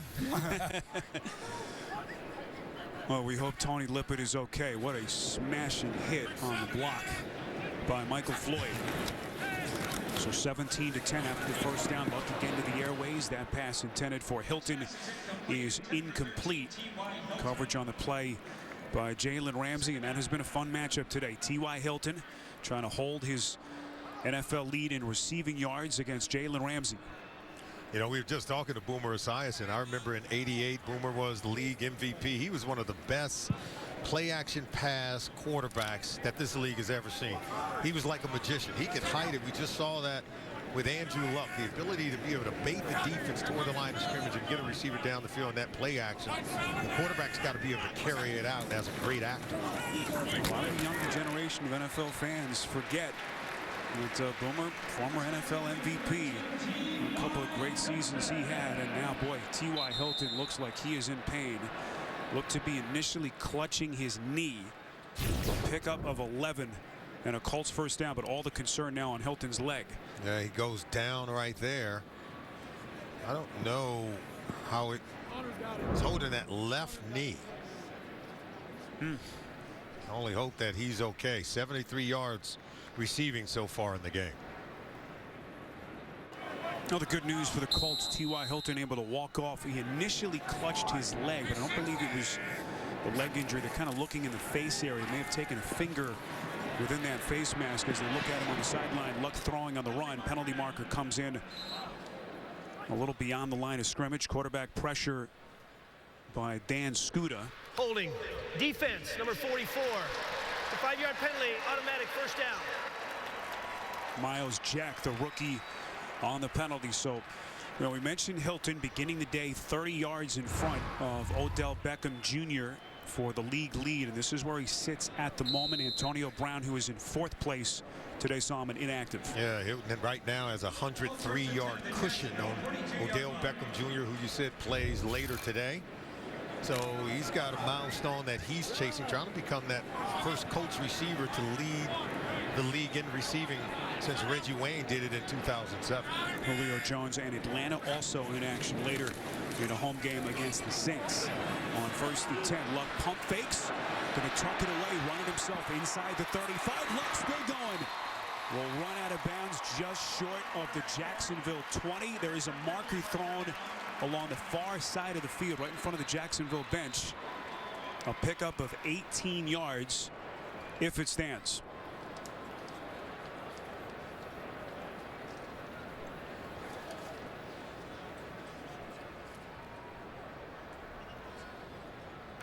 Personal foul, grabbing the face mask. Offense, number 80. 15-yard penalty from the previous spot, and we'll replay first down. Oh, that's the wide receiver, Chester Rogers, the undrafted rookie out of Grambling State. So that'll negate a pretty nifty 18-yard run by Luck. There was no reason to do it. If he grabbed someone's face mask, it was an attempted pass play. He was against man coverage, and Luck takes off running. If you're the receiver, why would you grab someone's face mask? Wiped out what was a huge gain on the play by Andrew Luck. The Colts 43-yard Saw line. first penalty against the Colts on the afternoon, but it is costly. Rodgers getting some extra snaps. I told you no Dante Moncrief for the Colts today. His season ending with a shoulder injury. Luck back to the air, incomplete. Looking in the direction of Rodgers. Can't play better coverage than that. Prince Amukamara, free agent signing from the Giants, on the coverage. Good coverage. This is what they do. Remember how the Seattle Seahawks, look at Prince Amukamara, he had that hand right in the collar of Rodgers, was able to stay tight, get his head around finding the football, but it's kind of that same technique and coverage that Gus Bradley brought from the Seattle Seahawks. You see, they perfected it here. That's why they're so good at defending the pass, where they rank 3rd best in the NFL. They didn't teach you that at Cincinnati, did they? Oh, no, they taught us that. Jersey. Oh, yeah, we did it. We just don't admit to it. Luck is going to flush out of the pocket. Once again, it will run inside Jacksonville territory. Luck showing good escapability on this drive. It'll be a 3rd down coming up. A little scamper of a dozen for Luck. And 3rd and 13 coming up. You know, us defensive backs, we always used to have this saying that the hand is quicker than the arm. If you could grab and hold and then let go real quick, the officials, they don't tend to see those. It's when you grab and hold on forever. That's when you tend to get that penalty flag. But, you know, receivers got to practice some of the same things. It's just called the game within the game between defensive backs and receivers. Someone's always trying to gain the advantage. Little subtleties of playing NFL defense. Back in that time by Moreeeee. So 3rd and 13. Colts need the 32 to move the chains. That pass a little bit low. What a catch. Rodgers with the comeback. He is about a yard short, at least to the naked eye here. They need the 32. The officials have spotted it right around the, let's say, 32.5-yard line. And they're going to have to figure out if they're going to go for it, because this is going to be short. They're going to have to figure out if they're going to go for it or kick a field goal here. Rodgers had to come back to that ball, and that's why he's just going to be just shy about a yard, maybe half a yard. And they've got to figure out, Chuck Pagano, do we go ahead and go for it here? I'd like to see him go for it, to be honest with you. From right here, Solomon, it would be a 50-yard attempt. That's a lot for our guy Vinatieri. I think they're going to go for it. Vinatieri has missed from 48 earlier, has hit from 45. As Andrew Luck and the offense, Solomon, will stay onto the field, and at least for the moment, will apparently roll the dice. And none of that faking, try to get him to jump off sides. Make a play. Don't expect them to give you a play. Luck under center. They're going to go for it. Need the 32. It is Turbin. Getting his 225-pound frame in motion. 3 yards. And Pagano's gamble pays off. Look at the patience by Turbin. He just didn't go lunging in there. He's looking for a crease. Trying to get skinny. And then he's able to kind of lean forward. Devon House got into the secondary. I mean, got into the backfield, excuse me. But Turbin was still able to power and fall forward for the first down. And Turbin, one of these upcoming unrestricted free agents that they'll have to make a decision on. But again, what a signing he turned out to be by Ryan Brixton. 10th play of the drive that began at their own 11-yard line. As once again, Solomon, that this Colts offense, for the issues that they've struggled in, this has been an area they've been good at. Touchdown scoring drives that have begun deep on their side of the field. Yeah, I don't think, Ryan Grigson has got enough credit for the offensive line that he's built. They committed. They knew in the offseason they needed to get better. They drafted 4 offensive linemen, Raven Clark, Joe Haig, Ryan Kelly, Austin Blythe. These young players have developed. I think they've gotten better as the season goes on. I think they can really be good as they grow on this football team. This is good. This little cutback maneuver.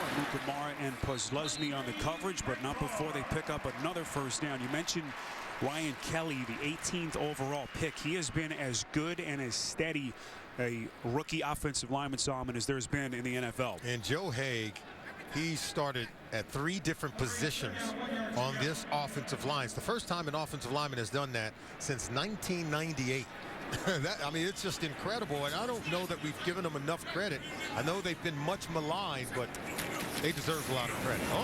Football comes loose on the play. It was actually a 3rd and short, so the first down was not picked up. So 3rd and short play there.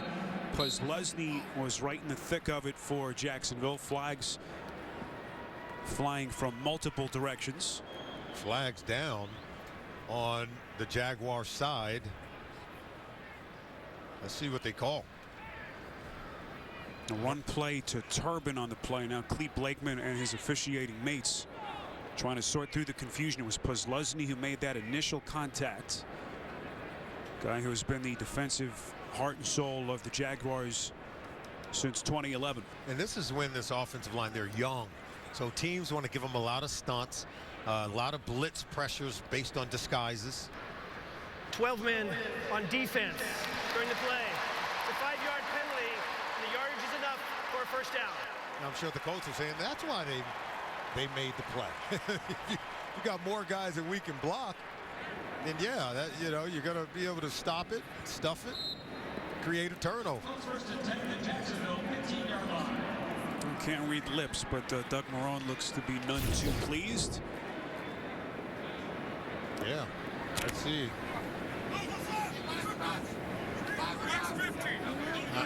I don't see.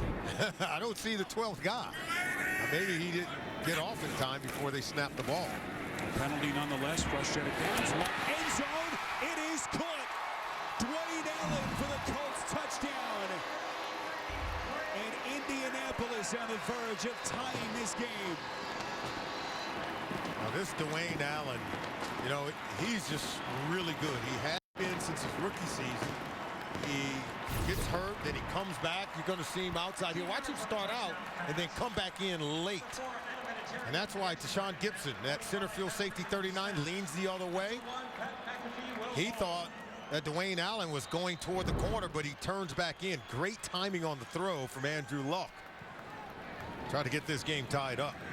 6th touchdown catch of the season for Allen, 19th of his career. Andrew Luck with that connection, passing Matt Ryan for the 3rd most passing yards by a quarterback in his first 5 NFL seasons. More importantly for the Colts, back from 17 down to tie it up on CBS.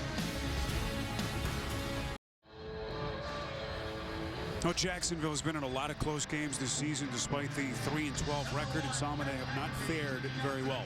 Yeah, 8 losses by 8 points or less this season, 2nd most in the NFL. And then the Colts are 31-13 in games decided by 8 points or fewer. And that's the best in the NFL since Andrew Luck has come to town. 4-4 in such games this season are the Colts. This is Walters playing, and he takes a vicious shot. Josh McNary, and Walters never saw him coming. Wow. So you say you're not going to the playoffs and there's nothing to play for. You'll tell that to Josh McNary and tell it to Brian Walters. Take a look and listen. Oh no, that's for real. You'll feel that deep into the offseason, Spiro. It'll be a month after the season's over. You're sitting on your couch, you try to get up and you say, oh, what was that? There was nothing meaningless about that shot from Josh McNary. As Walters trying to gather himself here. 1st and 10. Could be the final play of the quarter. Bortles' pass is caught. That's Marquise Lee spinning his way across the 40. Antonio Morrison on the stop. 22 yards and a first down for the Jags when we begin the 4th. Well, this has been Andrew Luck's time.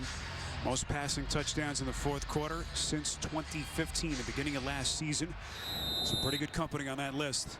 Blake Bortles' time as well. Bortles, plenty of late game success, as Simon has mentioned. Has just gotten better as games have gone on. That pass incomplete, but flags fly towards the Indianapolis side of the field. Pass was intended for Allen Robinson. Closest Colts contact, defense, Jag, number 21. It's a 5-yard penalty, automatic first down. It's on Vontae Davis, who's had himself a pretty good game. Working against Allen Robinson right there. See, he's beyond 5 yards down the field. See that hold right there as he's coming out of the break, and that's what Bortles was anticipating. Robinson coming across the field, but his path was disrupted by Vontae Davis. 1st and 10 after the penalty. Quick strike. This is Robinson inside Colts territory. Very close to another Jacksonville first down. Good block in front of him by Brian Walters on the play. It's a pickup of 7. Sunday, January the 22nd, 18 people will go on the run from a team of expert hunters. CBS presents the real-life thriller, Hunted. Premieres Sunday, January the 22nd after the AFC Championship game. Only CBS. Great to have you with us. Happy New Year from Indianapolis. Spiro Theodosam and Wilcots. You see the passing yards by quarter between Bortles and Luck. Run play to Grant. Good-looking tackle from the back. Edwin Jackson making another start in that spot vacated by DeQuell Jackson, who of course was suspended a couple of weeks ago, missing the final 4 games of the season. Huge loss, Solomon, for this Colts defense. Oh, absolutely, and this defense has not done a good job of tackling, not done a good job for the Colts in terms of their run defense. Already 160 rushing yards allowed. So they've got to do a better job buttoning that up and defend and make plays down the stretch. If you just joined us, Jacksonville jumped out to a 17-0 lead. We are tied in a brand new football game here early in the fourth. This is Grant again, tackled on the play by Eric Walden, who for a lot of people here in Indy has been the Colts defensive MVP, career high with 11 sacks. And another guy in a contract year who'll be an unrestricted free agent at season's end. Yeah, 31 years old. And Robert Mathis expected to be an unrestricted free agent, set to retire. Trent Cole, 30+ years of age, also expected to be an unrestricted free agent at the end of the regular season. Big decisions that Colts have to make. This is Walters inside the Colts 30. Good-looking drive continues for the Jags. Another first down, a pickup of a dozen. Eventually tackled by the rookie 4th-round pick out of Florida, Antonio Morrison. Yeah, they're going to have to rely on the rookie Antonio Morrison. He's got to improve his open field tackling, but you can see that when he arrives with a purpose. See Walters' numbers today as they keep it on the ground here to Grant. Trying to get back to the line of scrimmage, a pickup of a couple.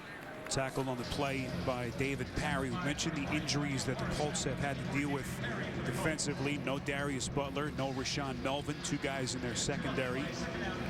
It's kind of a patchwork group finishing out the string here in week 17. Yeah, they really miss Darius Butler. He's so versatile. He can play safety, nickel, can play the corner position.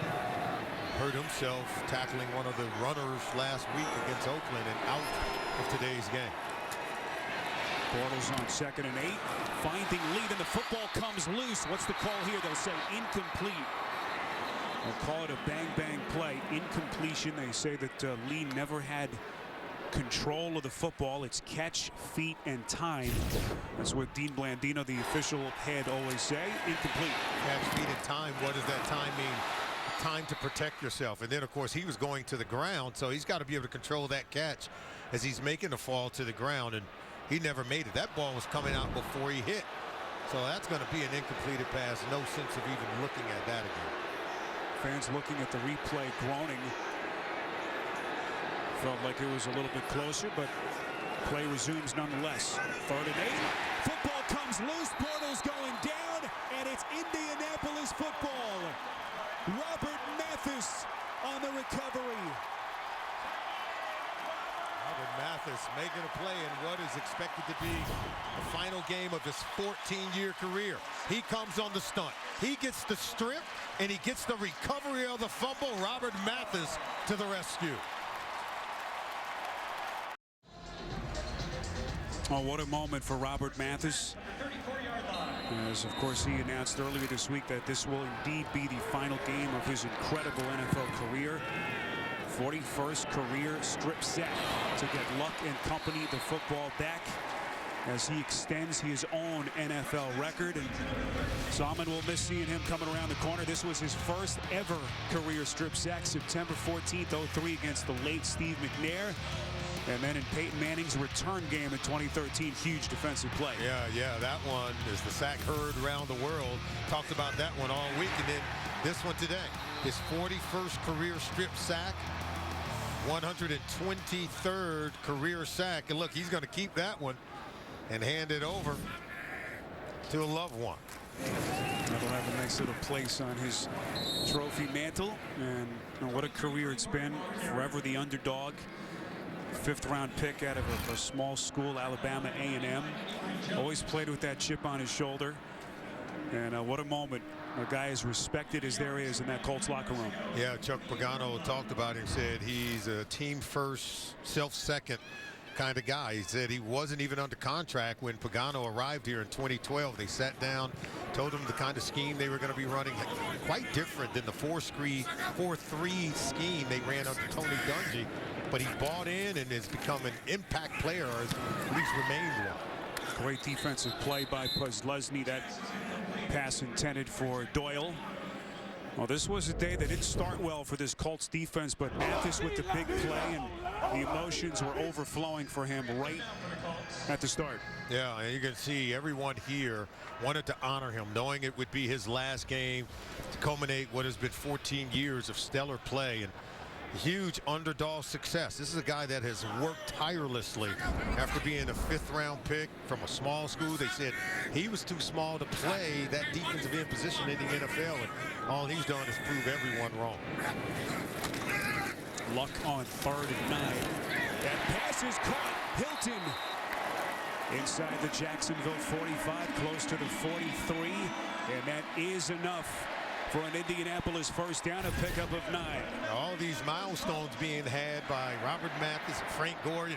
T.Y. Hilton's chasing his own, but his work is cut out for him. He's going up against one of the best young corners this game has seen in Jalen Ramsey, but he's starting to make his plays. That's the 6th catch by T.Y. Hilton on the day.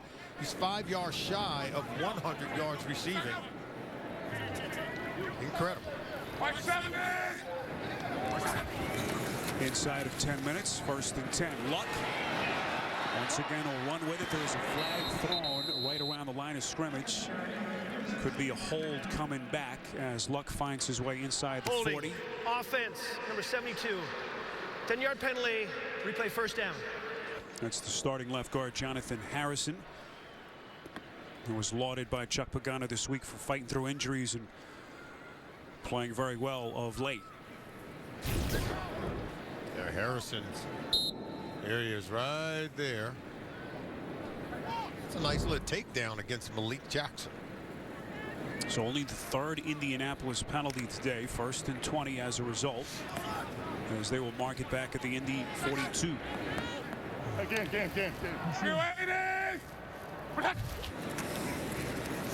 This is Luck.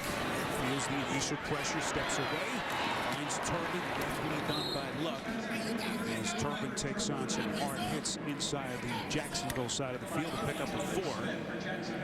Good quarterback pressure on the play by Avery Jones. Every time I watch Dante Fowler Jr., just like, wow, what a dynamic player. He's, you know, he tackles hard. He finishes off plays. 6'3", 260, but he moves well, and just always see how physical he is. He's just the kind of player that you can really build a really good defense with.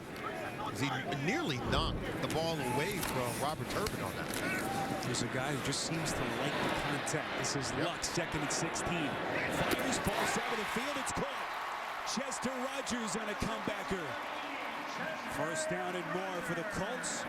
Working against Prince Amukamara to pick up a 21. Oh yeah, Rogers just keeps working. Watch how far down the field he goes, and then watch how far he comes back to that sideline. Way over on the other side opposite from Andrew Luck. Now look at this throw from Luck. He just laces one there and able to drive it clear to the other side of the field for Rogers to come back to it and make a play. 18 completions, 7 different receivers. Rogers, who began the day with only 15 catches on the season and 54 yards receiving.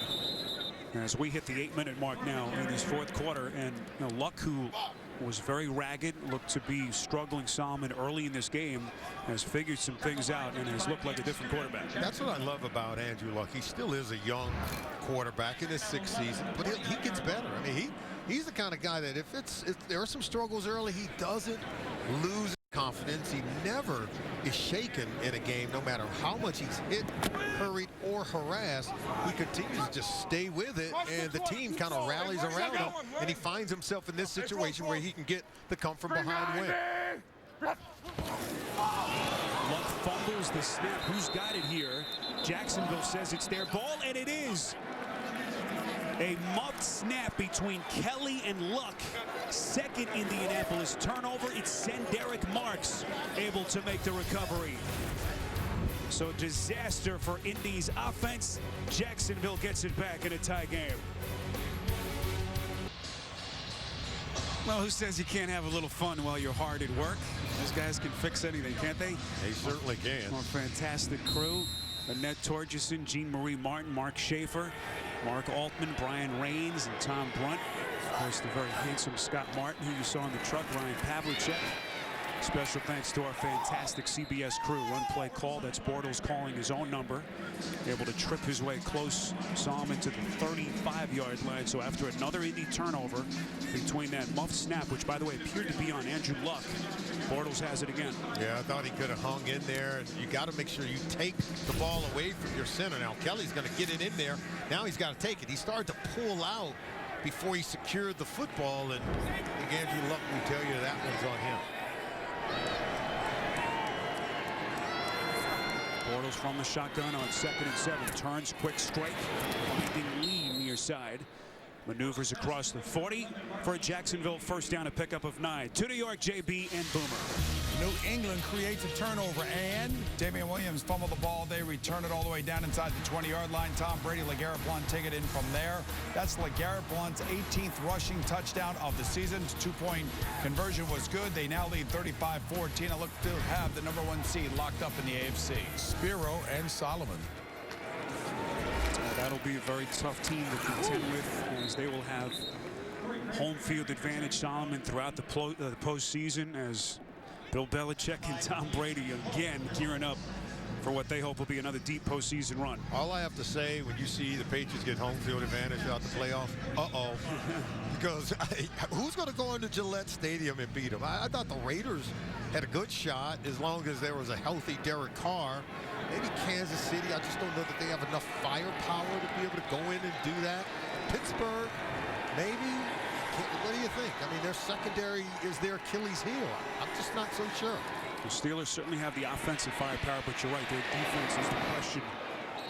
So it's going to be a fun AFC postseason picture. As Bortles' pass falls incomplete, it'll be 3rd and 6 coming up. So here's what the AFC postseason picture looks like at the moment as the Patriots close in on that top seed in the AFC. Yeah, and I don't know that Houston and Miami, I mean, Miami's taking one on the chin at home. How they're going to go to Gillette and get that done. And I'm not so sure Houston has enough to get it done with what's going on at the quarterback position.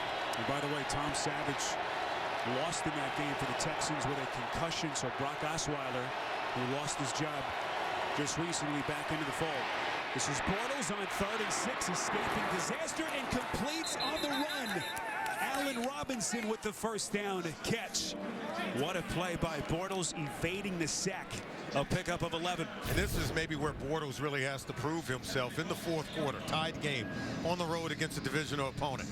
Pressure's on, climbing the pocket with vision down the field, and to nail that one on 3rd down to Allen Robinson. This is a gutsy, heady play. People who say Blake Bortles can't play, eat your heart out. Bortles following up his best game of the season last week with another fine performance. This is Grant walking a tightrope on the sideline, flag thrown at around the 39. A pickup of 8, but we'll see if this one's coming back.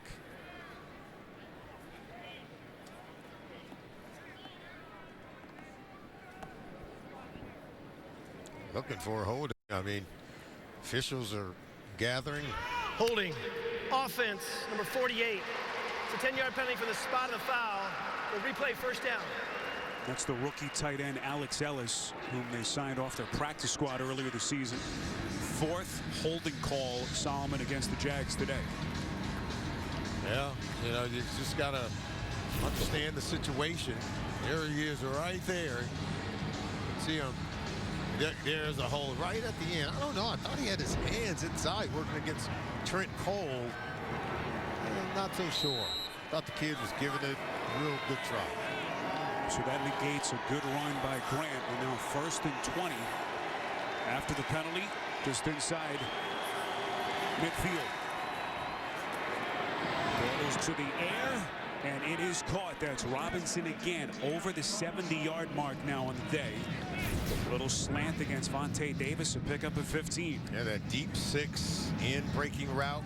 If you don't have a linebacker in the hold, if you're Vontae Davis helping you on those in, see, he's looking around like, where are you guys? Because that's one of the toughest routes to cover as a cornerback with outside leverage. That receiver is going to run down in there. It's an easier throw for the quarterback. Tough to defend. Luck looking on after that botch snap, hoping his defense can hold. This is Grant. Good defensive play is T.Y. McGill getting him around the ankles. McGill left this game earlier with an AC sprain in his shoulder. His return was questionable, but he's back, trying to grit his way through their final game of the season. He's a good young player in his second season out of North Carolina, T.Y. McGill. Now in this third 5 play, let's see what Blake Bortles has. He may have to make a play with his legs, but Robinson is starting to get loose and make some plays for his quarterback. It would be around a 53-yard field goal attempt from right here. 3rd and 5. Bortles looking, throwing, incomplete. Off the hands of Robinson. It'll be 4th down coming up. Good defense by Vontae Davis. I thought Bortles, this throw sails a little bit high. Watch as he's climbing the pocket. At the last minute, he pulls the trigger. See, that's just high, outside the reach. If you get that ball a little bit lower, Robinson's going to catch it. He has the inside leverage on Vontae Davis. Ball just thrown too high by Blake Bortles. So here's Myers. It'll be officially a 54-yard attempt. Last week hit 2 field goals from 50+, including one from 56. Good spot, good hold, but the kick is not even close. And we are still tied at 17.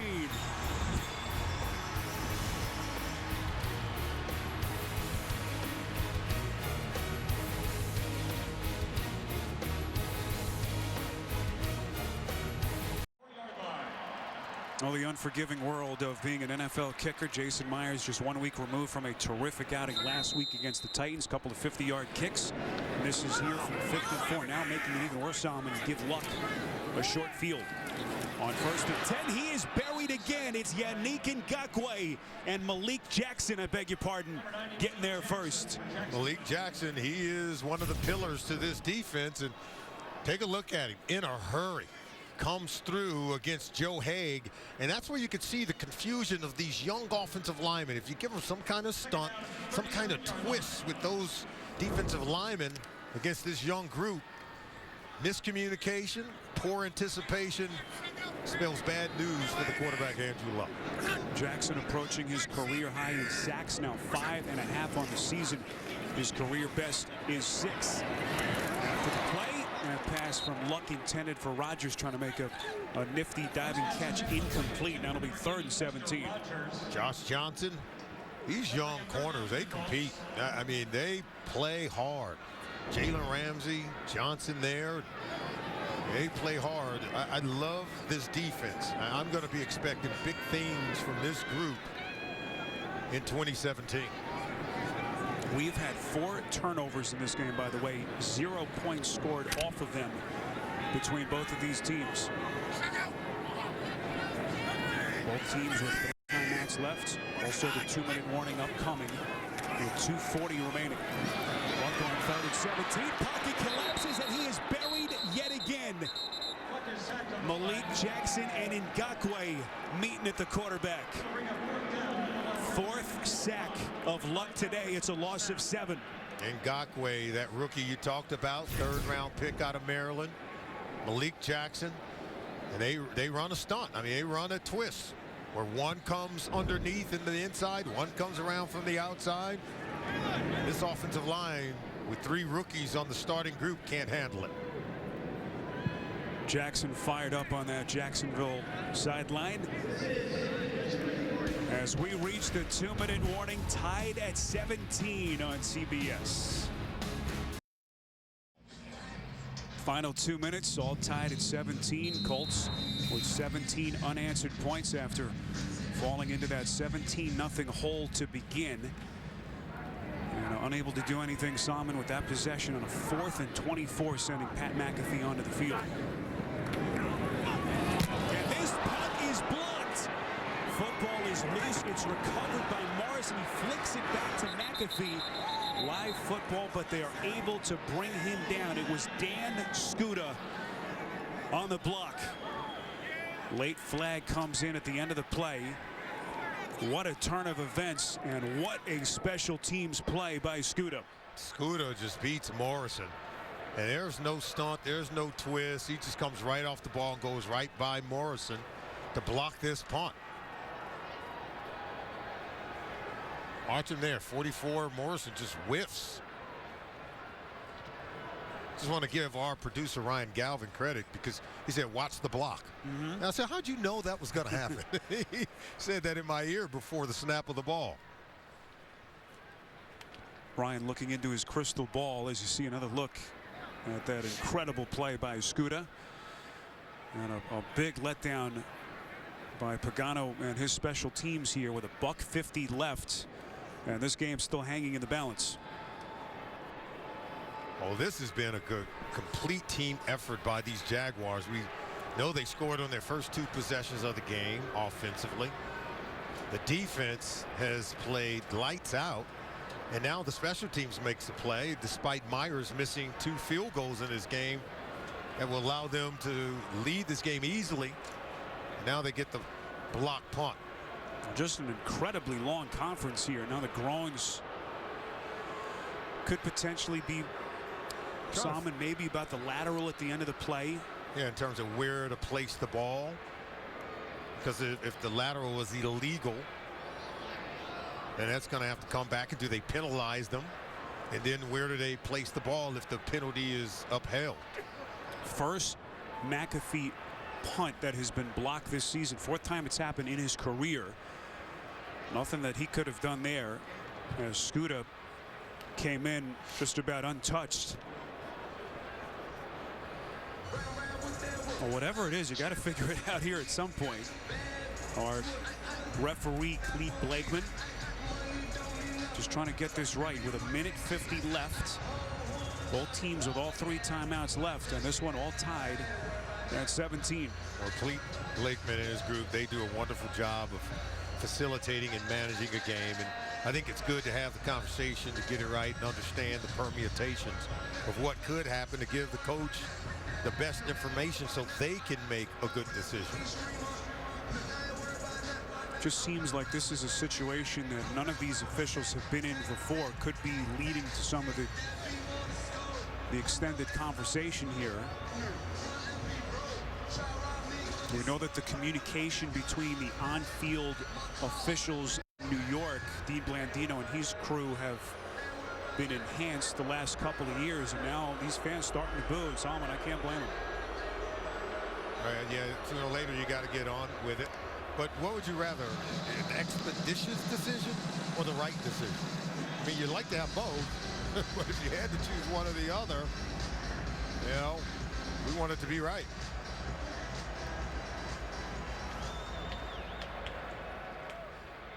Here's the situation. The punt was blocked. It was covered by the kicking team, and ultimately they threw a forward pass, which was incomplete. Therefore, the down counts. It'll be Jacksonville's ball from the previous spot, 1st and 10. Okay, so it was about that pitch at the end of the play. They've got it all sorted out. And now an awfully short field, Solomon, for Bortles in this offense as they try to take advantage of a massive special teams play by Dan Skuta. It certainly was. Doug Marone's got these guys playing. He's put 1 minute 54 seconds on the game clock. 1:54. There you go. See, all those things are procedural. You got to figure out where to place the ball, how much time is on the clock. Takes a little time, as long as you get it right. Well, one thing, if you're Doug Marrone, you don't want to have to put it on your kicker here. You wonder where Myers is psychologically. Missed earlier from 30. Did miss the 54-yarder. Now some conversation between Blakeman and Pagano. The previous spot, as Blakeman mentioned, was the 30-yard line. The football right now. There was no penalty, and that's what they're saying. It was a legal forward pass. It's just that the pass was incomplete. And that's why there was no need to go over and give an explanation to the coaches who want one anyway. Now it looks like they're going to go take a look under the hood to verify their opinion. Put that on your head. There's Alana Campbell in the spirit of things. Rest of our fabulous crew as this extra extended review situation continues. Officials just trying to figure out, Solomon, where to spot the football. Remember, it was an incompleted pass. It's going to come to the 30-yard line. That's where the play began. Remember, he said it should go to the initial spot. Even though the punt was blocked, once that's almost like a fumble. Then you try to throw it forward. It was an incomplete pass. The ruling of an incomplete forward pass in the previous play is confirmed. So it'll be Jacksonville's ball, 1st and 10 from the 30-yard line.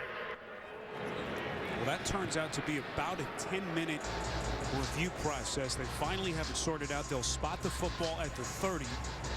And here we go. So the block of the McAfee punt gives the football to Bortles and his offense. Game tied at 17 and a minute 54 remaining. If you're the coach, you've got to be able, you've got 3 timeouts. Got to be able to use them when you come up with the stop. Jags trying to get a 2nd straight win to end their season. And Indianapolis trying to get to 500 in this regular season finale. That's Corey Grant inside the 25, close to the 24, a pickup of 6. As Jason Myers awaits. And Pagano uses one of those timeouts to stop the clock. Well, Myers has had a shaky day. Missed from 30, a chip shot, and then the miss earlier in the quarter from 54. Come back to haunt them. They could have a 6-point lead. They're all tied up at 17 apiece. And Solomon, it's not only that he missed, it's the way that he missed. Just missed badly by a mile on that last kick. Can't even blame it on the wind, can you? No, you can't. Good spot, good hold. He just missed both. On the run play call, this is Grant trying to tiptoe his way into some daylight. Good push by that Colts front. A pickup of only a yard, and now another timeout taken here by Indianapolis. And Chuck Pagano with a $1:43 to play. They use their 2nd timeout. Still have 1 in the hip pocket to force a 3rd and 3. And you got to give Jacksonville credit because they have been successful running the football. They're trying to run it. They know they have the field goal. At least maybe they think they do. With Myers, who've already missed on 2, as you have stated. But you have to give the coach credit. They're trying to conserve some time and hope that they can get a stop, maybe force a turnover on this 3rd down play, and hope that Myers can't convert so closely to the field goal.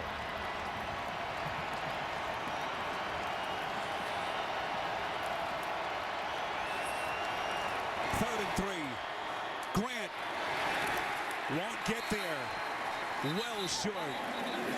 Zach Kerr making first contact for the Colts defense. Another timeout taken here.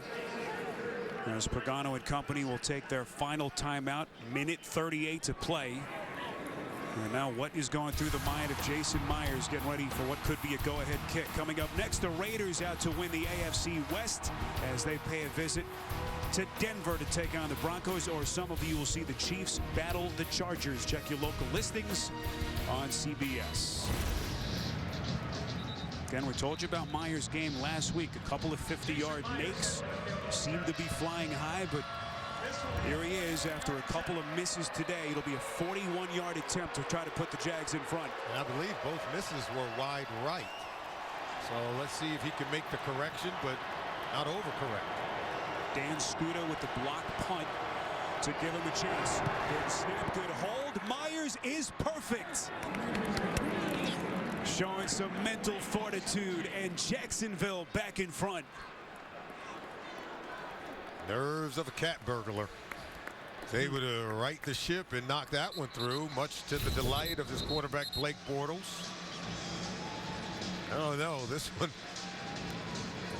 it would have been difficult for most who had missed the previous 2. But he was true, right down the middle. Look at him. He's got a little swagger after knocking it through.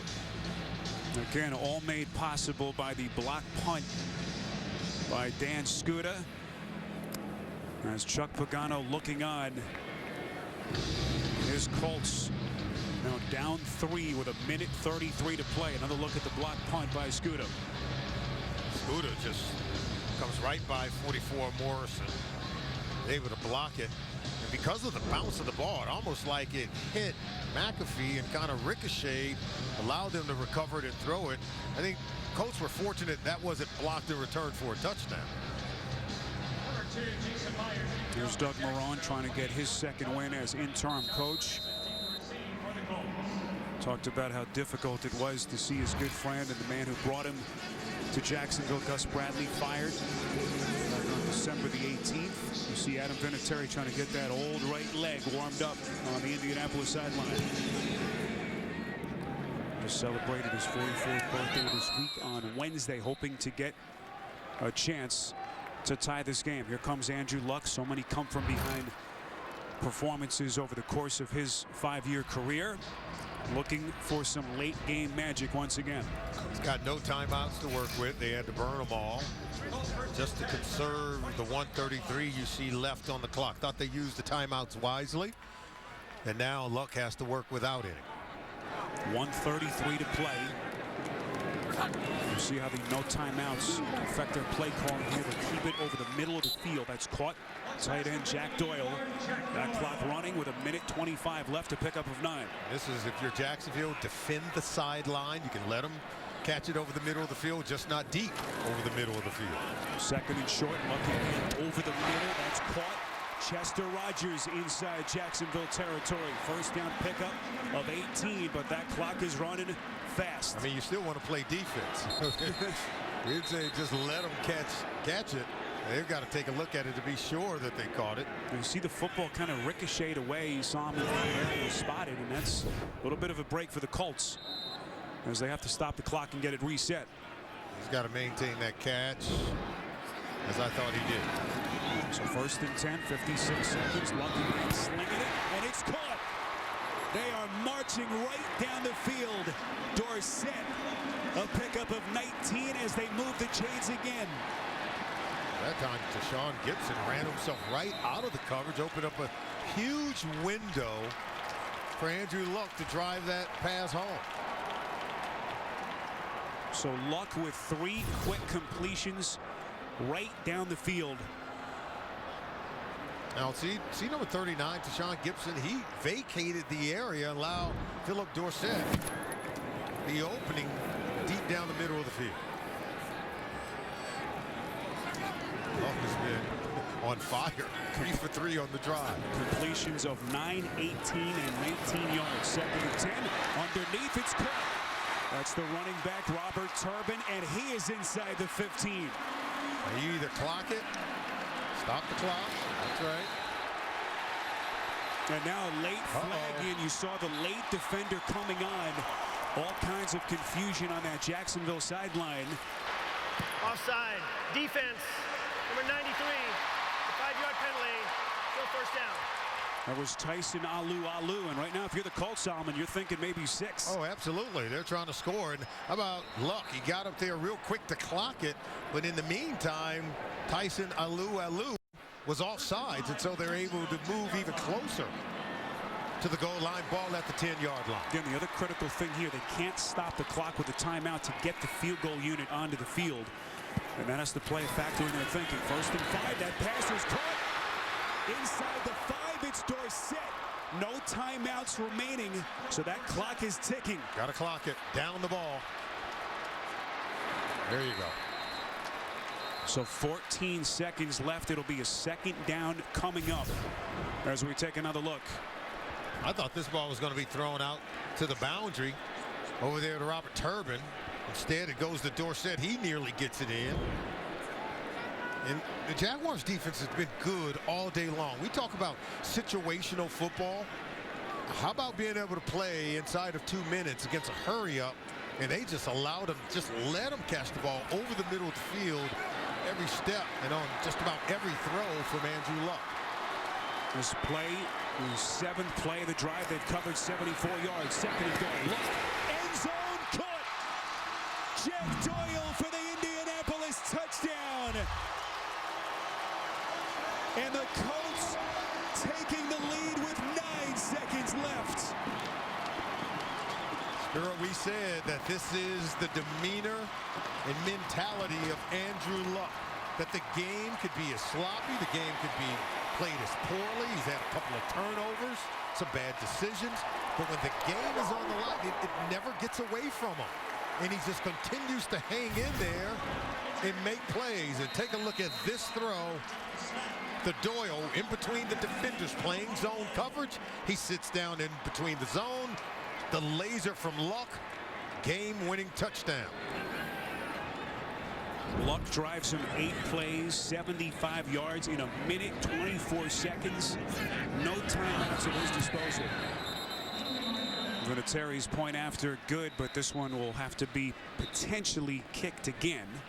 Multiple flags fly. Jack Doyle, 5th touchdown catch of the season. Doyle, who has been one of the big surprise players this season in the NFL, coming out of nowhere for the Colts. Local kid, grew up about 15 minutes away here. False start. In Indy. Offense number 76. It's a 5-yard penalty. Replay the try. It's Joe Wrights, and they will re-kick with Vinatieri.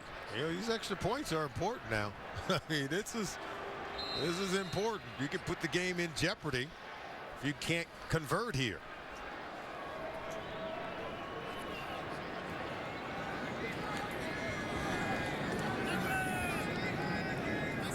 So Vinatieri will reset himself. Ball snapped from the 20. There to be some pre-snap movement on the Jacksonville side as Vinatieri bangs it in perfectly to make it a 4-point game. How about Chuck Pagano and these Indianapolis Colts? Yeah, there was a lot that went wrong. Struggled to protect the quarterback. Andrew Luck hit, hurried, and harassed. Couple of turnovers. Looked like Malik Jackson and this defense from Jacksonville was in control. Now we're talking about Doug Marrone potentially remaining as the head coach, removing that interim tag, and then they give up this, what looks to be a game-winning drive by Andrew Luck. And Chuck Pagano is so proud of his quarterback, so proud of these young players on this football team, and Frank Gore, he's loving it. The Jaguars, wow, they've seen this before all too often. Well, keep in mind, week 15, Jacksonville Solomon did have a kickoff return touchdown by Marquise Lee. So this one isn't over just yet. You know, we talk about Blake Bortles, we talk about these Jaguars, how talented they are. Learning how to win in the NFL, priority number 1. Brian Walters, the man back deep. McAfee boots it away. Trying to put this one through the back of the end zone. Walters will take a knee to give Bortles a shot, as they'll have it from their own 25. This is like Hail Mary territory. I mean, that's what you got. 9 seconds doesn't leave you a whole lot. I remember Aaron Rodgers in his last year on a Thursday night game. He converts 2 Hail Mary plays for the game winner. I don't know that I had ever saw that happen before in all the years of watching NFL football, but you've got to take a chance. This is a Hail Mary play. I saw Robert Mathis, final 9 seconds potentially of his NFL career. Bortles stepping right, trying to give himself a chance. Mathis giving chase, finds Lee over the middle, and that will do it. The Indianapolis Colts, who trailed 17-0 with a 24-20 come from behind win to end their regular season. And what an ending for Robert Mathis. Solomon, this was fun, brother. It's been great. I've had a lot of fun working with you, partner. For Solomon, rest of our CBS crew, Spiro Ditas, saying so long from Indy as we send you to James Brown in New York. All right, Spiro, thank you so very much.